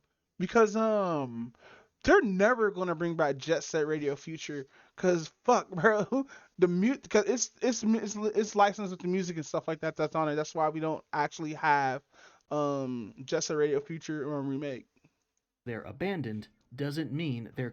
But the new game that he bought out, like, you should play that. I definitely going to play that. Copyright protections have expired. So when will they expire? Sadly, this is where the conversation becomes rather irritating and requires some context, specifically surrounding America's copyright law history. So let's start at the very beginning, in the year 1790, which is when the first Federal Copyright Act was instituted. It allowed creative works to be protected for 14 years, with the option of one renewal for an additional 14 years after that, adding up to 28 years total.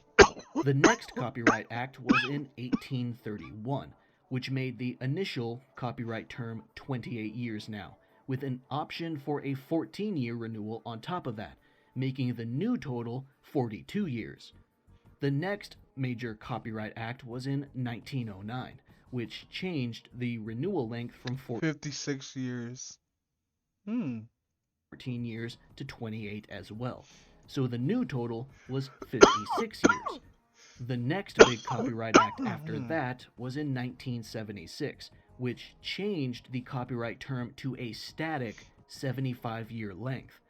In the case of creative works made by a single or small group of collaborating authors, however, the copyright term was until the death of the author or the last living author, plus 50 more years after that. As you can see, copyright term length has Excuse me for coughing shit.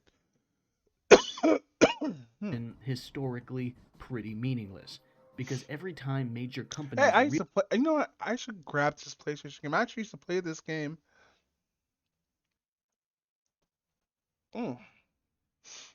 realize the end of their copyright protection is just around the corner, they lobby to have it extended, and also to ensure So maybe they weren't able to extend Winnie the Pooh.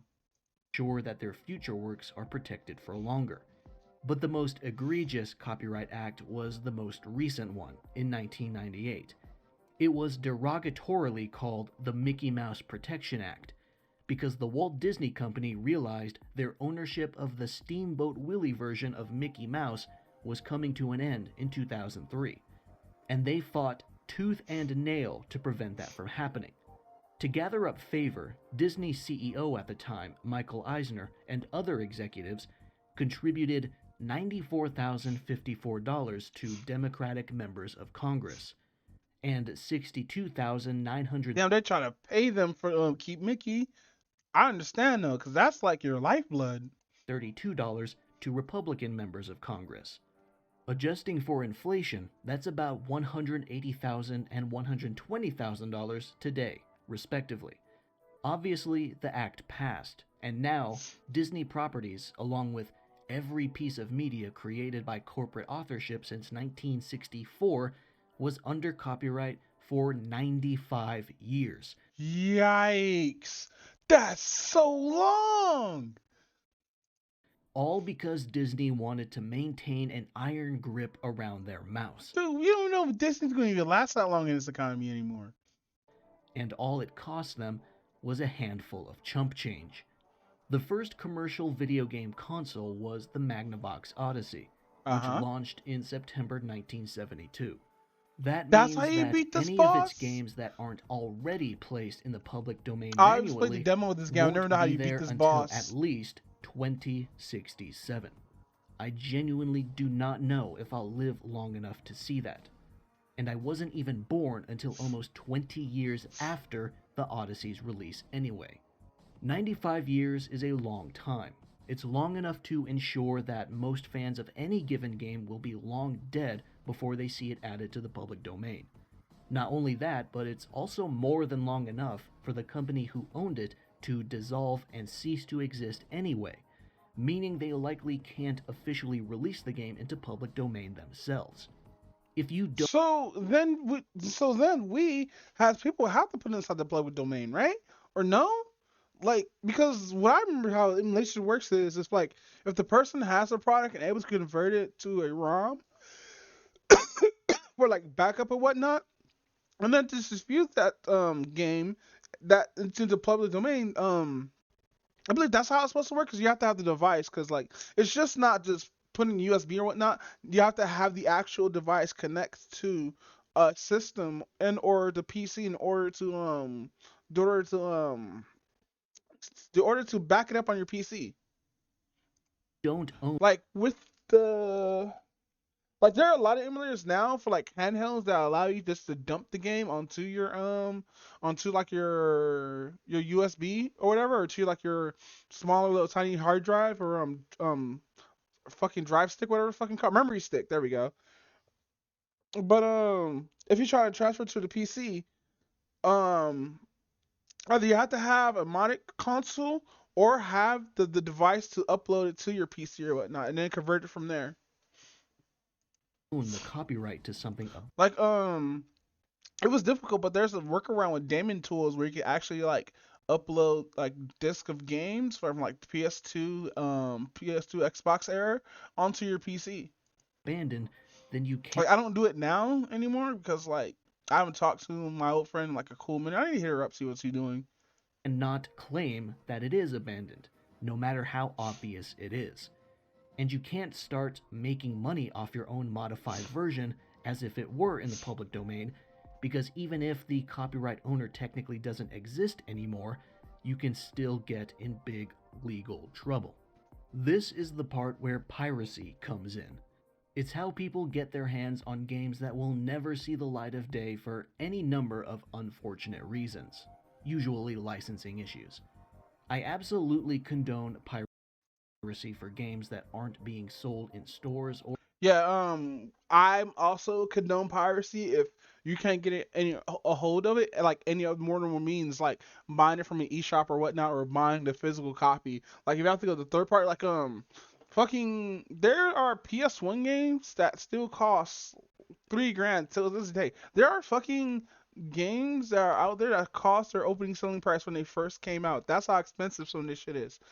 And fucking whatchamacallit, or like let's say the games is like the game came out, but like it's only on like a storefront, or like fucking you can't find a physical copy anywhere, so you have to use like piracy. That's fine if they don't support the game anymore. Like cause I would say get a 3DS or a PSP, mod the fuck out of both of them, and just get their whole catalog. Deadass. Or on digital storefronts anymore. Because if you don't pirate them, then buying secondhand copies is the only alternative. But there's fewer of those each day, and the remaining ones might get more and more expensive. But sadly, even piracy doesn't address every problem.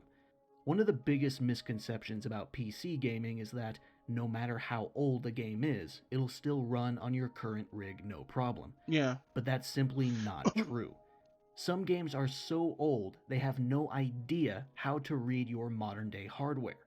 For a game released in fucking whatchamacallit, Knights of the Old Republic. I have the original on Steam. And I can't play the shit because the PC doesn't recognize the game, doesn't recognize my resolution, and also fucking whatchamacallit, it's always stuck in full screen, and there's no way to put it on like not full screen. And yeah, that shit, you have to mod the shit or whatnot. I still haven't gotten around to modding it. I uninstalled it, but I haven't gotten around to like actually modding it or whatnot, so it can work properly on my rig. 1994. It fucking your sucks. RTX 4090 might as well be alien technology, not of this earth. Thankfully, compatibility is growing thanks to applications like DOSBox or making a virtual machine.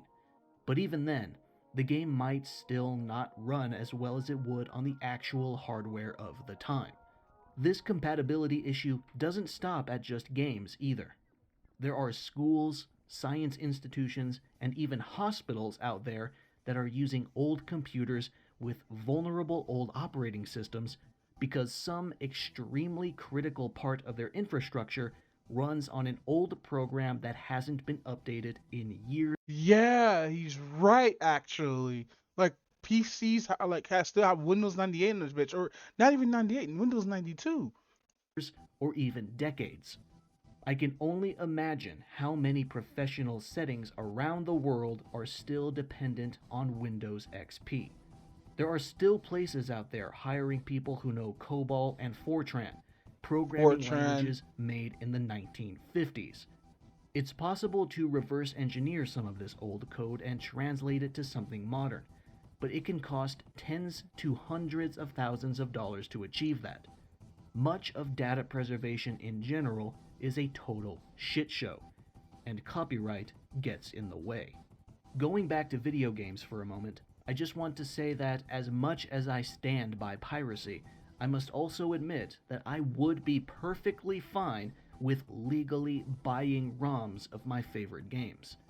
I'm talking about the actual 2 megabyte file of Bahamut Lagoon for the SNES. Bahamut Lagoon. If Square put that on Steam or something for $5, DRM free, just the honest to God ROM for everyone to officially have. Yeah, see, that's fine too. Like collections too. Like, even though the emulators are gonna be ass, like fucking garbo, it's still something that's still there that we still playing with. That's why I like Fightcade. Fightcade is a really good. Well, I don't know because they have to update shit every other week, but Fightcade is a really good alternative for like if you use like if you're a person who uses RetroArch or whatnot. RetroArch is good too, but you gotta find most of your shit. With no legal gray area to worry about, I would buy it. I'd be totally fine with buying ROMs that work with any emulator released directly from the publisher for $5 a pop. And I know plenty of other people would be cool with that too. And then there's online games that get unceremoniously unplugged. But in some cases, the population isn't even that barren when the time comes to shut everything down, abruptly ruining the investment of hundreds or thousands of playtime hours for hundreds of active players. There are instances where the community takes it upon themselves to continue the game with private servers, and the publisher mercifully turns a blind eye. But they could still step in and put a stop to it whenever they please. Unfortunately, a lot of games cannot run on private community servers because the publisher hoards the source code despite doing nothing with it, or due to the game's... Yeah, this is why we haven't seen any fucking Fear clones in a while, because of the AI has a copyright on and shit. And the AI is really fucking good in the first Fear. Matter of fact, I think they pioneered that AI. infrastructure being too big and expensive. And what I mean is like how the AI will work with the vines, stuff like that, flanking and everything, and how they react to everything. It was hard at the time. And a lot of companies try to follow that structure of like smart AI and shit like that, but could never hit that point that the people who made Fury did. For a group of fans to reasonably maintain themselves. It's so crazy when I see a company stomp their feet about piracy of a specific product that they're not even selling anymore. Nintendo is the worst with this.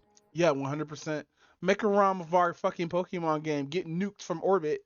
They even went so far as to attempt to get all scans of all Nintendo Power issues taken off of Internet Archive, even though they don't offer any way of reading these issues themselves. Really? That's so weird. Because they're in libraries. You could go to, well, they're probably going to be kind of old, but you could go to a library right now and get a Nintendo Power magazine. What are they talking about, Nintendo? That's crazy. If Nintendo had their own public Nintendo Power archive, then the request for removal would at least be understandable. But they don't have any. Cause hey Snurd, what up, fam? We're watching stuff about immolation right now and shit like that in public domain. We just got to the end of it, and I just found out that fucking Nintendo Power is being blocked by Nintendo. Like you know how you go to a free website and you get to read like magazines of Nintendo Power? I didn't know that Nintendo tried to take that shit down. That's crazy, because like you can get Nintendo Power magazines at libraries. And libraries like public domain, right? Because it's like actually donating, and like I didn't know fucking they'll be so upset about some scans though. They even went so far as to attempt to get all scans of all Nintendo Power issues taken off of Internet Archive, even though they don't offer any way of reading these issues themselves. If Nintendo had their own... It's probably the ads themselves, because there's a lot of ads in Nintendo Power. Yeah, Nintendo's real aggressive about their IP. Yeah, I know. I was just talking about, like, since I know they're not going to support 90% of the games that came out on the eShop for Wii and 3DS or whatnot, just pirate them because like even though I condone even though I condone piracy, even though I'm a pirate, fucking just make sure it's just not the current game they're supporting. Just make sure it's shit that's automatically just abandonware where like they just fucking just not bring out any remakes or any like new games of it or even continue the title or whatnot. Like Legacy of Kain actually counts as abandonware almost. If you think about it, there's a lot of there's a lot of old school RPG games that's gonna become abandonware pretty soon. Own public Nintendo Power Archive. Especially with like MMOs. That's why I like playing on private servers, but like also fucking whatchamacallit. Also, I like playing on private servers, but I also don't like playing for like subscriptions as well. So like kind of a bit of a like super pirate, but not really. I don't know, fam, but like yeah, Nintendo's hyper aggressive with their shit. Then the request for removal would at least Like I would play on a Final Fantasy 14 private server, but like I already have an account and I actually do want to like finish at least playing Final Fantasy 14 at least once before I go to a private server or whatnot. I don't think there are any private servers for Final Fantasy 14 though, because I think the game is just free. To be understandable. Like not free to like play or whatnot, but like free up to a certain level. But they don't have any such thing. How far do removal attempts like this have to go before the company is no longer just protecting their trademark and are now just actively destroying their history? None of this litigious nonsense would be something to worry about if the abandonment or ending of a product or service meant I wonder, is that just a Japanese thing about being real aggressive about IPs? Entry into the public domain. This way, companies would have to choose between putting more effort into keeping a property active themselves, that's just a business thing, or letting the people do it for them, at the cost of making money off it. We don't need a 95-year wait for that transfer to happen. So what's the solution to all this? Well, the first point I've already made is to make abandonment an automatic release into public domain. If a company takes a product off I think because like since companies are so competitive, I think companies assume like once this tech becomes abandonware, another company's gonna take it and backwards engineer that shit or whatnot, and then make a better game of it. Or they just don't want like probably communities to make a better game of it. But like I don't know. If fucking Nintendo's so aggressive about their IPs or whatnot, what's wrong with Melee then? Because like they don't support the game, we don't barely see the game on anywhere. Even though I think they're about to do it for this year's Evo, right? Hold on. Evo 2023? No, 2024.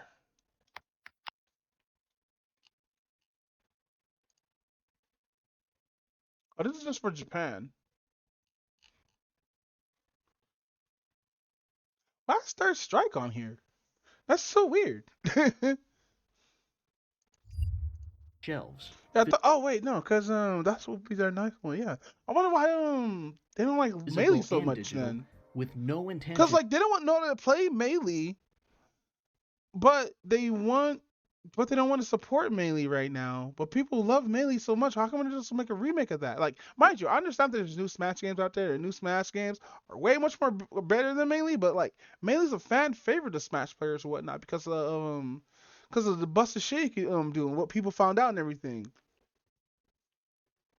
But no, fucking, I doubt Nintendo ever gonna go back to that. It's probably a license hell too, because like, fucking, didn't they have a character that's not a Nintendo character in Melee or something? To put it back up within a certain amount of time. No, because Snake is in every single one of them now. That's crazy. Then they've functionally abandoned it, and it should be forked over to the people. The next solution is to shorten copyright terms again. I honestly think 30 years is generous enough. If you release a product that sees active sales for 30 years, you should hopefully be made rich by the time those 30 years are over. If the product doesn't sell very well despite staying available for the whole term... Is this Most Wanted? Is this somebody looking at this Most Wanted gameplay? What additional harm could releasing it to the public domain possibly I barely played do Need for that Speed hasn't games. happened already?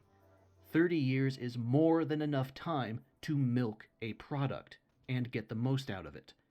Thirdly, and this is the most difficult one by far, I think everyone in general would benefit in the long term if we slowly learned to depend more on open source software and technology, and less on proprietary stuff, especially if usage and maintenance requires increasingly obscure knowledge. I know that's easier said than done, especially when proprietary software is often developed and updated faster thanks to the fact that it's proprietary. But I think as long as we at least address abandonment and long copyright terms, the situation will be significantly better. If you've been following my channel for a while, then you know I have a lot to say about this topic and everything related to it. And I'm sure I'll think of more to say in the future. But for now, this concludes my thoughts on abandonware. Thank you for. So yeah, as long as the product's not currently being supported or whatnot, like, mind you, I have a Switch emulator because that's why that's because I want to play Tears of the Kingdom now and all that good stuff. But like, I'm gonna play that on my own time. I'm not gonna stream it.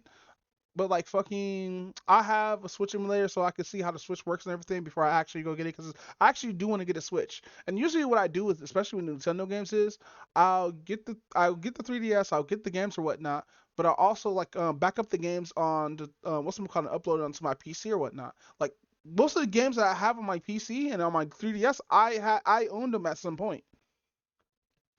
And yeah, I still have my 3DS and everything like that. And fucking my eShop account, which I'm able to still re-download, but I should have got fucking Project X Zone and Project X Zone 2 before the eShop died, because I don't know if I'm still able to re-download those games anymore. And I beat the first one, I haven't beat the second one, because the second one, dude, I hate it when you just can't fight the boss. I hate it when the bosses summons other bosses and shit, and you have to fight those bosses until you get to like the end, and you have little to barely any resources, because this is how stupid this fucking Project X Zone boss is. You go in, right, and you fight. It's two phases. First phase, you fight the boss just fine. Second phase, teleports everybody in. Sorry, I got stuck in the ad. Oh yeah. If you guys haven't noticed, I got my I put my affiliate back. I offboarded and on for a couple of months and onboarded. But no, fucking what I was talking about was fucking Project X Zone and how terrible the bosses are. But no, we're just talking about emulation or whatnot right now. And since the eShop for Nintendo went away or whatnot, I don't think I can re-download Project X Zone and Project X Zone 2, because I own those games. I bought those games from the eShop or whatnot. And I was saying I wish I would have backed up those games, because I beaten the first one, but I never beaten the second one because the boss in that game was fucking insane, bro. I was saying earlier, I hate when you fight a boss, but then again you have to fight four of the bosses before you fight the main boss as a second phase thing. That's like so fucking bad. That's like you go into a World of Warcraft raid, beating the final boss, and then the second phase you summon all the other bosses, full health, all full mechanics or whatnot. And then after that, with whatever you have to fight the boss. He's fully healed. You have no reses, and there's no event where it just res your party. Nah, fam. Go in there with the last four people, the last four strongest team that you have, bro, and hope to God. And hope to God he doesn't nuke you, because of course the boss has a fucking nuke. That was the first RPG game I ever fucking rage quit. Like usually RPG games, I usually forget about it, or like fucking I'll get back to it later, which I still need to get back to Persona 4 Golden, because I haven't got that far into the game. I think I'm in a death loop, but not entirely, because I can still rest for a whole week or whatnot. We're trying to save I think one of the women, I think. No, we saved all the girls. We saved the home dude with the blonde hair, the the fucking I know this is gonna be a spoiler, but the dude who thought he had odd feelings actually just liked them, look actually just like tomboys. Because once he found out she was a girl, he was like, wait, really? That must have been the most biggest relief for him. The weirdest RPG that I've beaten? I know it's gonna sound weird, but it's Undertale. Cause like usually I'll play like PS2. Usually I play like PS2 RPGs like Ark of the Lad, Final Fantasy 11. No, not 11, but I think it's 13 or 12. One of the two. It's the one where it has the Zodiac system. Let's see. I beaten Legendary Dragoon, but that was a long time ago, dude. That's another game I need to grab. Cause I don't know how save transfers work for on emulation. Oh yeah, Undertale is pretty weird. Uh, Final Fantasy 12 is you meant? Yeah, I think it's 12. 'Cause I think 13 is I think 13 is Lightning. I think, or is that because 14 is yeah no 14 is the MMO. 13 is Lightning. Yeah. But let's see. Secret of Mana was okay, but I haven't beat that one either. Let's see. I've beaten both Zelda Season Ages, but those were kind of RPGs. I did beat one Shin Megami Tensei game, but I don't remember which one it was. Lagarde Nerds with some weird shit. Lagarde Legacy. I think I played this. Control C. I don't know. Does Final Fantasy 9 count as a weird RPG?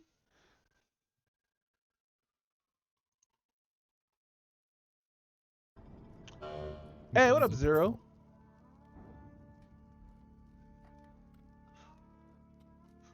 What is this?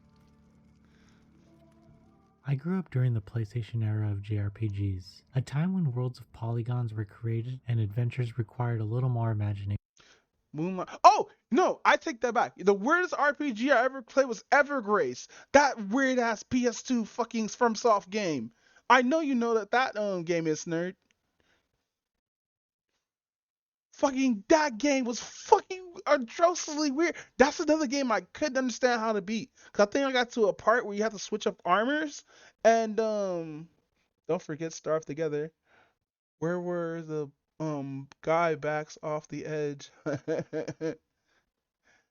No, fucking there were some weird ass fucking puzzles in that game, and like supposed to be a time travel mechanic and shit like that. And the music, don't get me started with the fucking music. Like I love Thor High Heels content, but I never liked the music of that fucking game, bro. It sounds like I'm being ear molested by fucking guitar strings and shit. And bad piano playing and Mongolian Indian throat music. What I also liked about this era was the unique and memorable Is this kind of RPG? turn-based battle systems that have since. What system is worlds this of on? Polygons were created and adventures required a little more imagination. What I also liked. Yeah, look at this. Looks like PS2 graphics. This is on PC. PC? Really?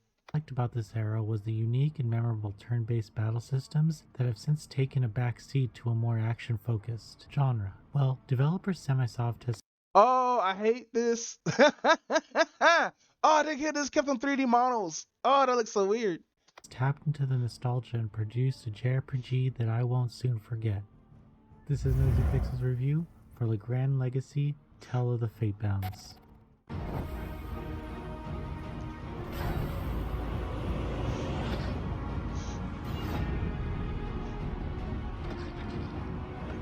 Ugh, this must be like an indie thing, right? You wouldn't say it's good, but there's so much experimental stuff. Like everything is a timed hit. Timed as in like time hits as in like Fantasia or Tales games time hit, or like some kind of rhythm shit. Time hit like Mario RPG. That's another RPG I've never played. I've watched people play it, but I've never played it myself. Legrand Legacy begins by introducing the player. Oh wait, no, you're right. But those wasn't time hits. Those were more like critical. That was more like critical hits, right? Cause like you could miss the timing, still get the attack. Unless you're talking about the meteor attacks. No, I think you're talking about the meteor attacks when like you have to press certain buttons for the combo. Yeah, but this is for a whole game. You're fucking with me. The slave who has lost his memory. He ends up being purchased by a man needing help to get home in order By the way, to this video is deliver by Noisy medicine to his Pixel. daughter. However, the man never makes it home after a confrontation with bandits, but Finn continues his journey. It's around this time that the story of the Fatebounds comes to It's light, just anime as and fuck. Finn becomes a necessary piece of a puzzle of a long-told prophecy. Throughout the adventure, he meets new characters who also hold a special key into saving the world. Aside from the main story, there's plenty that happens just by trying to get from point A to point B. The story definitely takes its time in expanding the characters' personalities and motives. Sure, some of these instances come off as cliche, but oftentimes the story knows when to have fun and when to take itself seriously. With that said, there are some moments that just don't make a lot So of that's why I say I hate the art style a little bit, because the backgrounds, I know what they're doing. They're doing a render backdrop like some Resident Evil type shit, but like it looks so weird when her feet it's clipping through some of the fucking what's it call it right here. Like it is layered because you don't see his feet or anything like that. It just looks weird, you know. Stellarcraft is a pretty weird MMORPG. It's kind of like Tarkov Prison meets Robot Classics. sense, Ugh. such as when one character will easily Like BattleBit? take revenge on someone, but another character Yo, if the people of BattleBit made a Tarkov version of the game, I'll definitely play that shit. shows mercy, even though these actions don't fit their personality at all, which makes you wonder if you truly understand them. Still, the later parts of the game do shed a good amount of light on each of the characters as you learn more about them. The battle system in the Grand Legacy is its shining achievement, and with it brings a layer of difficulty that the player should understand. Yeah, kind of, Each but I action don't is met think with a it's the quick time same event that has people. the player time a button press to either score miss, good, or excellent. These scores will dictate the power of attacks as well as whether you miss or not, which makes this fairly crucial to get the Whether if you miss or not? Okay, that's dumb. No, that sounds bad. Oh, fuck, because I'm terrible. Like, if the circle keeps going until you press it, that's fine. But, like, let's say it goes one time, that's going to piss me off. hang of. The difficulty doesn't end there. There are relentless boss battles waiting at the end of every dungeon, which can be super unforgiving even on low difficulties. However, I kind of like this approach and found myself gladly grinding away to show that boss what's up. Aside from the battles, there's a ton to do in the Grand Legacy, from side missions to mini games and even a tactical RPG mode. There's no shortage of surprises when playing through this game. Thankfully, these moments don't overstay their welcome, and they offer a nice break from anything that could be What is deemed this? repetitive. As for the Switch version of the game, players will find that the game runs actually really well, and I was surprised by how great the game looked running on Switch hardware. What also works in this game's favor is that you can take it around with you and experience some of the longer conversations that the characters have from time to time, such as you would with the visual novel.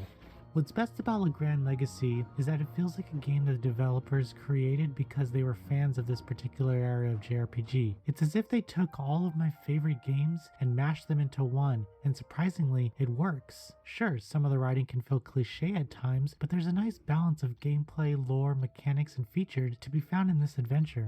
I don't know, like the art style, though. Like, I'll play it, but, like, I don't know if I want to enjoy it. I enjoyed getting to know more about Finn and the rest of the Oh, there's special moves. Oh, you have to do it for special moves? Oh, damn. ragtag group of characters as they find themselves in the spotlight of a grand adventure that I couldn't help but want to Aw, boo. We do this like, just tank that shit. Nah, give me some oomph. If I'm going to do a power shot, he has to fall on the ground. be a part of.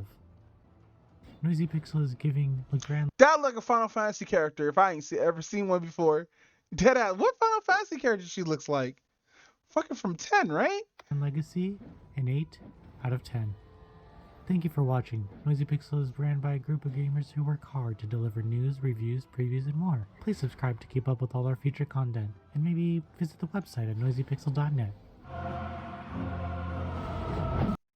Are you Alright. sick of regular MMOs? Tired of boring fantasy tropes like orcs, elves, humans, and goblins? Have you looked at the MMORPG genre over the past 10 years and thought to yourself, I wish something truly different would come along and surprise me. I want to play an MMO where I don't know what to expect. Well, you, my friend, are not alone, and today I'll be showing you a game that at times... Okay, fucking... I'll bite. What is this game? It also has the most aggressive fishing minigame I've ever seen. How aggressive? Like, give had me a me level. completely- Like, aggressive has them like, what's that fucking video game? Aggressive like damn, what's that video game where you have to no aggressive like Legend of Zelda aggressive?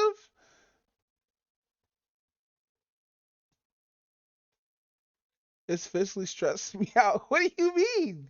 Hold on. Fishing.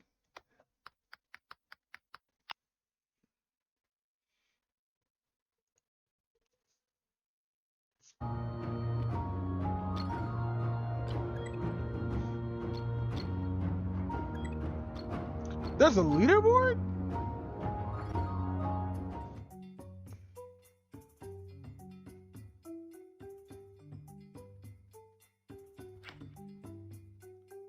Okay. What the fuck?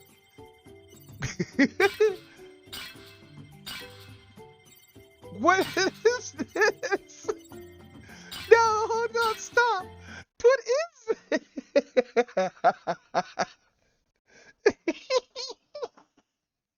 Is this on hard mode? No, there's no way. There's no way. Hold on, is there easy mode?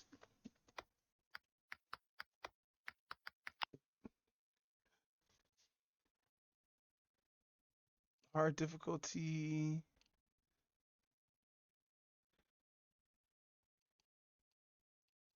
No, I gotta finish this.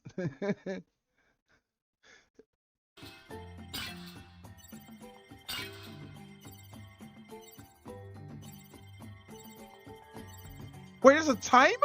No way! There's a fucking timer?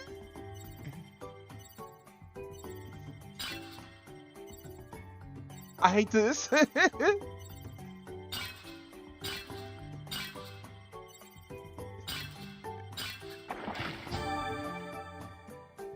Legendary fish.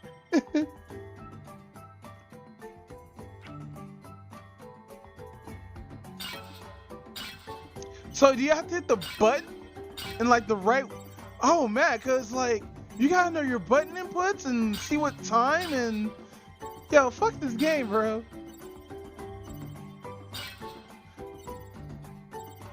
Are the buttons random? The buttons have to be random. Yeah, it's way too busy. But are the buttons random though?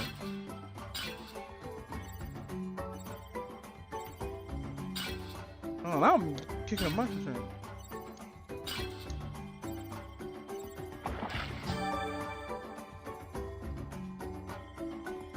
That's fucked up. Why would the buttons be random? Make it to like a rhythm or something. Like, give it a pattern. Don't make it random.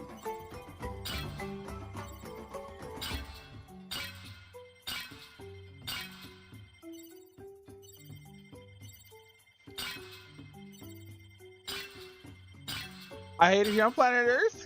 What is this?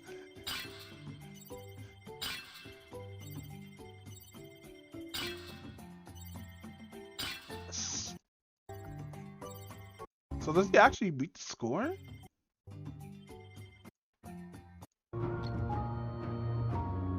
Oh, he does. But damn, that's horrible. Not saying that the game's bad or anything like that. It's just like, I'll probably quit. Are you sick of regular MMOs? I'll probably like do the tutorial that they give you and never do fishing ever again, unless it has to be something I have to use to progress the story. And this is why I was pissed off of Monster Hunter World, because you have to do expeditions to progress in the story. I hate expeditions. I don't know why they put the shit in there. I just feel expeditions are just bad, especially when you relate them to the story. But that's just my point of view or whatnot. I just liked it, but I know why it was there and what the reason is for or whatnot. But yeah, get expedition out of here. But like, fuck, bro. Don't make. Is there a requirement to go through the story and do fishing, or is this a one-time thing you could do?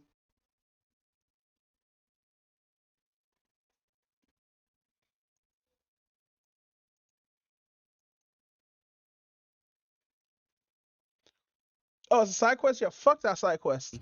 I want to play an MMO where I don't know what I'm sorry, I've never talked to that guy ever. Well, you, my friend, are not alone. Thank you for showing me that. Cause me being a dumbass, I probably would have talked to him and try to actually beat the minigame.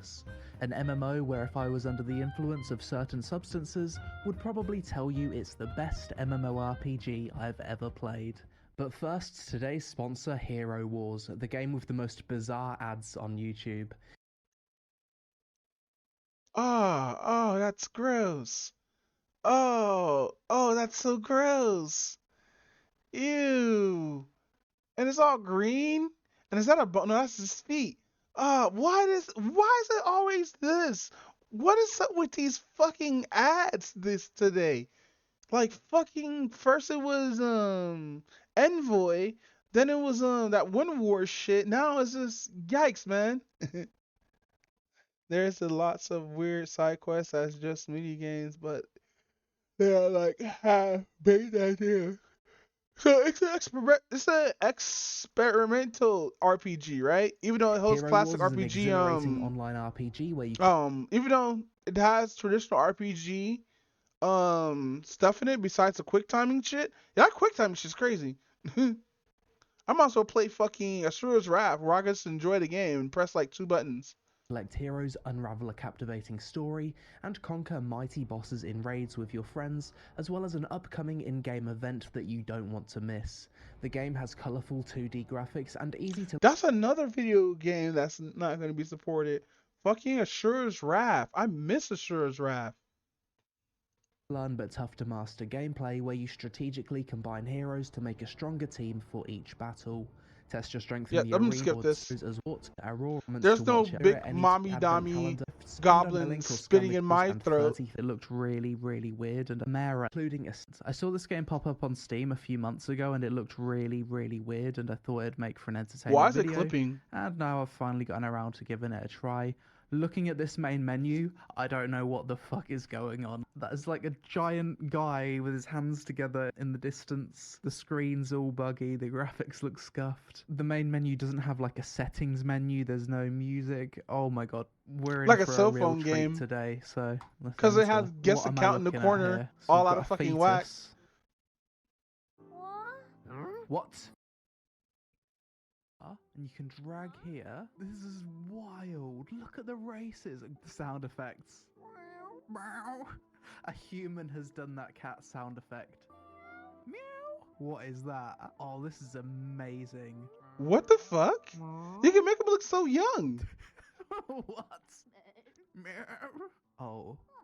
Oh no. Don't worry, Scalies. You haven't been left out. What is that?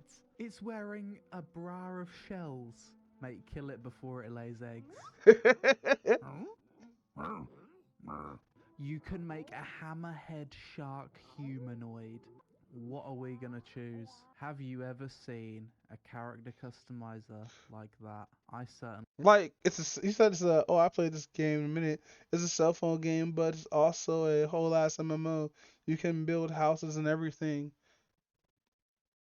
Oh, I like the customization. Is it deep customization or is this this? Online, eat your heart out. There's a new king in town, and it's called Chimera Land. You know, I think I need to be a hammerhead shark humanoid. That's a Chad Chimera right there. Next. Bro, what's with the skin? Why is it so shiny?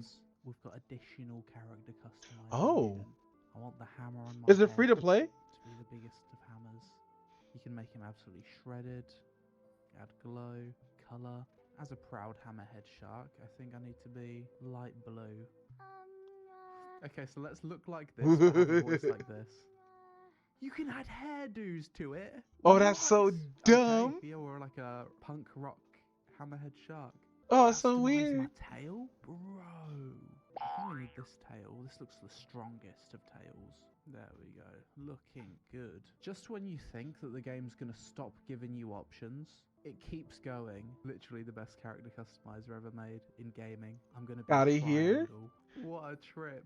We're making an absolute creature. We haven't even got started. Oh my god.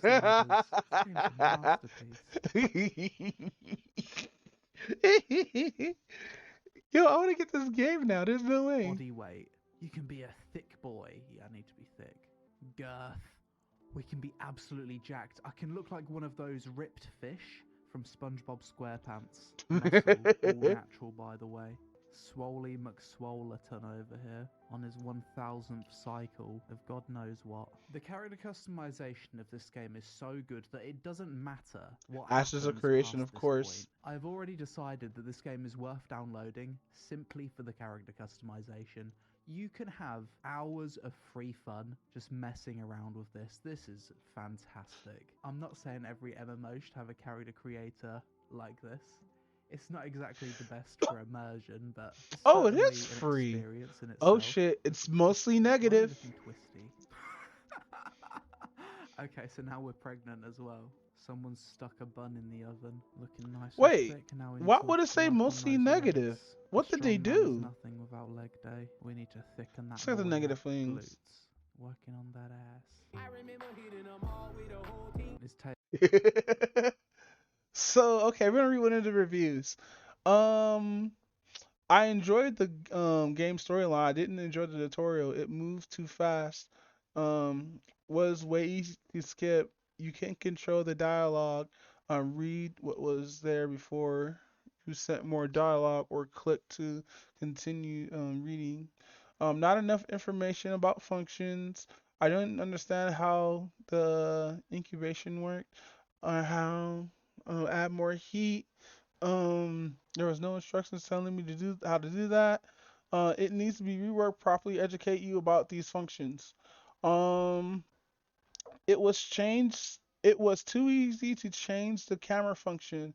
Going to build mode, can move sensor around, click screen, build mode, da da da da da, which meant pressing escape to build mode, because what are words?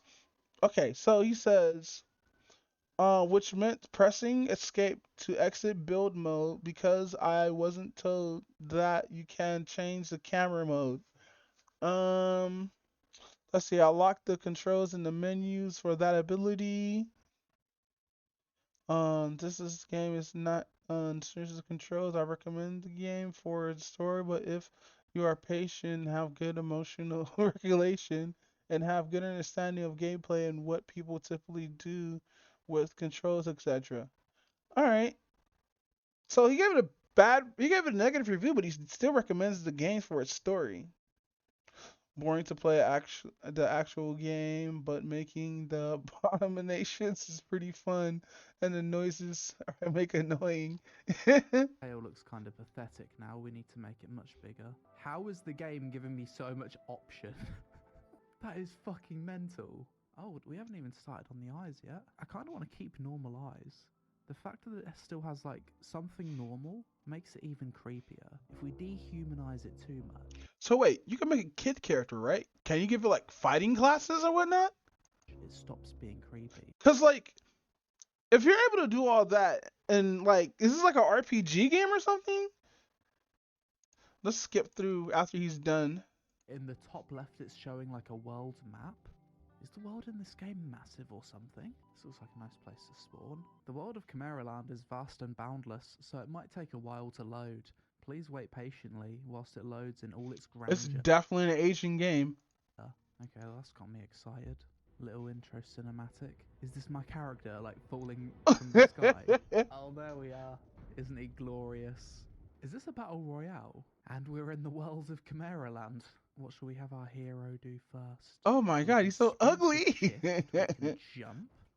And it looks like he incorporates anime hands into his jump. What the fuck is that in the distance? I have a feeling I'm going to say that a lot during this video. Let's go attack this grizzly. It's like a normal creature. A grizzly bear. Punch it. Okay. I think I'm punching it. Does the game have any sound? Oh! I think I'm down. I'm crawling along the floor. What? We've got up. Okay. Cut down. Oh, I've got an axe. Okay. So chopping trees down. Suppose we need to treat it like a survival game. Wait, did I just try and climb that tree? Oh, that's so weird. Trees by just walking up the wall. I want to get a closer look at this thing. This looks like a world boss. 800-year grand concubine. It's like a giant... Snare, what is this game? Oh, it looks like someone's been building a house over here. Let's go have a look. I'm still like unclear on what type of game this is. Oh, we can gather some of these berries, get some fiber. Oh, I've unlocked the ability to dodge. Okay. How the hell did I learn to do that? So this is someone's house. Oh, level 2. That's Oh, increased there's my power. levels. Okay. Minair, I can pat it. What am I petting? Another creature. Oh, it's a rabbit. You know what? As much as the character customization is hilarious, I don't think I can play the game looking like this.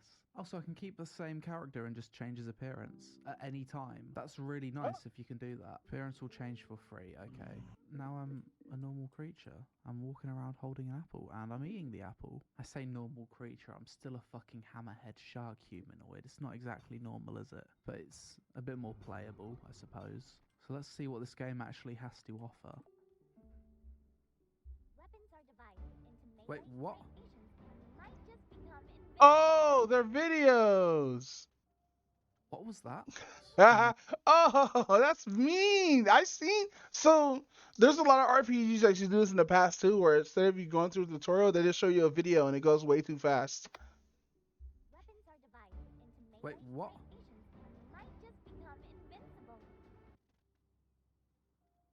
What was that? Another random cinematic. Wait, what? And am I in the desert now? And the way that all of the textures just don't load properly. Oh, you've got aquatic mounts in this game. Nice. Seems like Chimera Land just allows you to do whatever the fuck you want. Oh, and you can go to space, by the way. Go fight the Death Star. Fly into the center of the sun. Wow. How big is Right, this I've got game? my crossbow. Why is my crossbow shooting like a machine gun? Shoot its weak point, I suppose? Bro, what am I playing? I can dodge it. Press number 4. Oh, and that whips out a bloody blade. What? Oh, let's keep at range. We've left combat. Next quest, ride a mount. I have a horse. Why do I have a horse? Why is this horse agreed to be the horse of a shark man? The horse rider feels pretty good. He can skid around. He can drift. It's a Tokyo drifter. Oh, this is a really good horse. Hayden, insert the horse music. I'll see you jump off your horse and it just kind of parks. Lock and load, motherfucker. It's a dinosaur. 800-year Grand Yunyang dragon. Mate, that's not a dragon. That's a... This is definitely a Chinese game. Sick dinosaur. Bro hasn't even got any wings. Level 5. To be fair, in terms of the gameplay, it's not actually the worst feeling game that I've ever played. Okay, this is our base, apparently. This is my house. Humble beginnings. So you can make whatever type of player house you want in this game. I guess that's like the main goal of the game. Make a nice house in Chimera Land and level up. Stunning graphics. Next generation visuals. Yeah, this is definitely a game from China. Somebody from Taiwan definitely made this. Got it all. What the fuck is that? My horse has just fucking charged at it. I didn't tell you to attack it. What are you doing? I can't believe my horse just ran at that creature. Come on, go on, horse. Run at this thing. You won't. Look at the horse. He's coming in hot. Just jumps in. On his head. Big damage. Giddy up, motherfucker.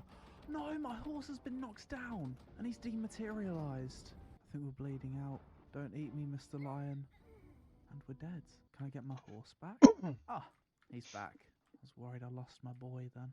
Let's whip out my giant sword. Let's go Voldo hunting. Yo, that melee combat actually feels surprisingly good. What the hell? Let's go kill another one. The attack animations, they're alright, and you can like... You know what this is? This is like a reskin of BDO. Dodge, spin around. Like, even with the attacks and everything, those attacks sound like they're from Black Desert Online, which is a game I need to start playing again. I missed that game. Combat's actually not the worst thing in the world. Oh, I could have caught that, apparently. Okay, let's try and capture one of these next. We're going to tame a Voldo as our next pet. Need to get it low on health. And then it goes down on the floor. My horse bloody finished it off. My horse doesn't want me to have another pet. The next morning. Just seeing my character's name makes me laugh. Gulpfin. Why did I call him that? Let's go. Should I play this? It looks like the models look kind of bad, to be honest, but like, should I play this? Here he is, my boy. We got the old login reward pop-up. Oh god. Mobile Look how game Chinese this pop-ups shit coming is. in hot. Obtain. Oh god, there's a cash shop. Let's have a look at the cash shop. I mean, the game's so scuffed. Mm. It takes ages for anything on the cash shop to even load. This is a pet that you can buy on the cash shop, but the game's so scuffed that it doesn't even give me a proper view of the pet. Fantasy set. Oh yeah, giving the people what they want. I don't even know how to describe that. It's like she's just gotten out of a bubble bath and she's made the tallest hairstyle out of bubbles. Bunch of furniture for your house. Yeah, Just this in is case you definitely wanted Chinese influenced. Shelves that are alive. This game's got you covered. In a way, you've got to respect Chimera Land. They've like fully embraced the weird and wonderful. They've dialed it up to 100 and they've just like embraced it. We are the weird MMO. And they are the weirdest MMO by a country mile. Nothing even comes close. You can buy stuff off the cash shop with stats on it. Attack, power, and armor piercing. So, game's probably pay to win. I haven't seen any other players yet. I've only seen other players' houses. Right, so next, get this thing really low on health, and then we're gonna capture it. You know what? I should stream Pokemon again. Pick up gold. I heard there's like an end game to Pokemon Arceus. Game's teleported me to some instance where I can learn to capture animals. First we'll do big damage. Okay, whip this out. Capture now. Shoot it. Goes into a big bubble. Success. Pick it up. Very nice. Oh, I've actually got a bunch of gear that I can equip. I had no idea. Okay, equip some shoulder... Oh, nice. Let's see how... Mate, on PC the game controls so scuffed. We are now fully equipped. Oh, I'm looking like a hammerhead caveman. Let's place the hat. I wonder if Power World Damn, I want to know when Power World's coming out because this is already out and this feels like you're playing Power World, honestly. But you don't use the animals to do stuff. But no, fucking I want to play Power World so bad, dude. I wonder where's the open beta for that is at. Oh, I can incubate. I can incubate this Pelletorque that I captured. That looks ridiculous. I can't believe that. My character's like sitting on the egg like a bird to keep it warm. I was not expecting that. This game just keeps surprising me with how weird it is. Hammerhead shark humanoid sitting on an egg to incubate it. What a game. This is one of the best MMORPGs I have ever played. Oh, the egg got bigger. Unbelievable innovation of the genre. That's going to be the title of this video. The best MMORPG I have ever played. Let's see how many dislikes that title racks up. No, people will know it's sarcasm, right? Now I've got some bloodline slots to unlock. And each of these creatures that you capture and incubate, you can add it to your bloodline. And each of the creatures have different stats. So if I went with the horse, I'd have a lot more HP. If I went with the bird, I'd have a lot more attack. Yeah, that makes sense. Pretty cool. Oh god, now it's some kind of celestial talent tree. There's certainly a lot of you. This is so weird. UI in this game. If the game didn't like highlight what I needed to click on, I would be incredibly confused because there is a lot. What the hell's happening? Jesus, what is happening? Pop-ups teleporting me around everywhere. Random cutscenes where half of the world isn't loading. The UI is not loading. Game throws 1,000,001 systems at you at once. What do you mean wish? The game has gacha as well. There's no way it has gacha as well. It has gacha. One wish per day. Okay, I'm clicking on it. Oh, claim. Quickly claim. Claim. Claim. It's not working. Top up. Claim. I just want the red exclamation marks to leave me alone. Let's deploy my pet, shall we? Oh, is this a mount? Oh, I can mount my Oh, bird. that's cool. Can it fly? Ah, it's only a jump. No, I got really excited for a second there. It's not as speedy and maneuverable as the horse. I like that. So each of the pets that you capture... Okay, that's interesting. Some Chinese jank. That's really interesting for some actual Chinese jank. Have their own specialization, like speed. This thing's like clunky as fuck to ride on, but it should be, because it's a useless bird. Get near a devourable pet. So my horse is going to devour this. There's no way. We're going to watch a horse eat a reindeer. The horse is eating the reindeer. This is the first MMO I've ever played that allows you to use a horse as a viable combat. Is these characters dying? Teleporting me around all over the place. Fucking pop-ups all the time. It's absolutely wild. Apparently I'm dying. Challenge any totem battle. Okay. Apparently if I ride for a mile, there's a totem battle. So let's go see what that is. What's a The game totem keeps battle? changing my direction. I'm trying to head to these totem battles, but it's like going in this way and then it moves. Oh, it's now behind me. Where is it? Dyke. Is that another player or is that an NPC? Challenge. Oh. Yo. Bro's just going ham on my horse. Spinning around. What's with these trees? Bro cut down like half the trees in the forest. What is going on? It's like Yeah, this is Dragon anime Ball as Z. fuck. Pet's death, and when you die, your body just ragdolls down the cliff. Okay, there's a totem challenge over here apparently, and the direction of it has once again changed. Okay, this looks like a totem. Defeat the prey. Is this the prey? Shoot it to death. Go on, horse, get in there. Bite it. Surprise, motherfucker! Oh, we're getting run over by a bloody random car. So we do the trial, and then a treasure chest pops out. We got a blue helmet. Nice. I think we're gonna wrap it up here with Chimera Land. I've seen what I've wanted. Yeah, I'll play this, but like I don't want to like have some weird stuff on my PC. Cause it looks like some super jank though. But oh, Oopville's covering this too. But it's been a few hours. It's already been 4 hours. I'm gonna call it a night, everyone. Thanks for coming inside the stream. Oh shit. Thank you. Oh wow, it didn't show who fucking like they were just here. Thank you, Cool Maker, for the follow and all that good stuff. But I'm gonna have to get out of here because I have to fucking make food and stuff because I'm hungry and all that good stuff. But nah, thanks for everybody for coming inside the stream. We out this bitch.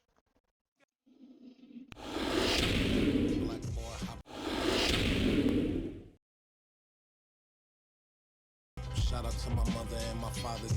Hold up! Oh my God, I never seen nothing like this. That's what my mom was saying. She was crying and shit. She was just like, this shit is beautiful. It was a beautiful moment. You always keep the picnic blankets in the back because you never know. You never know where the fuck you're gonna end up at. Okay. Now we ready. Rolls Royce pull up,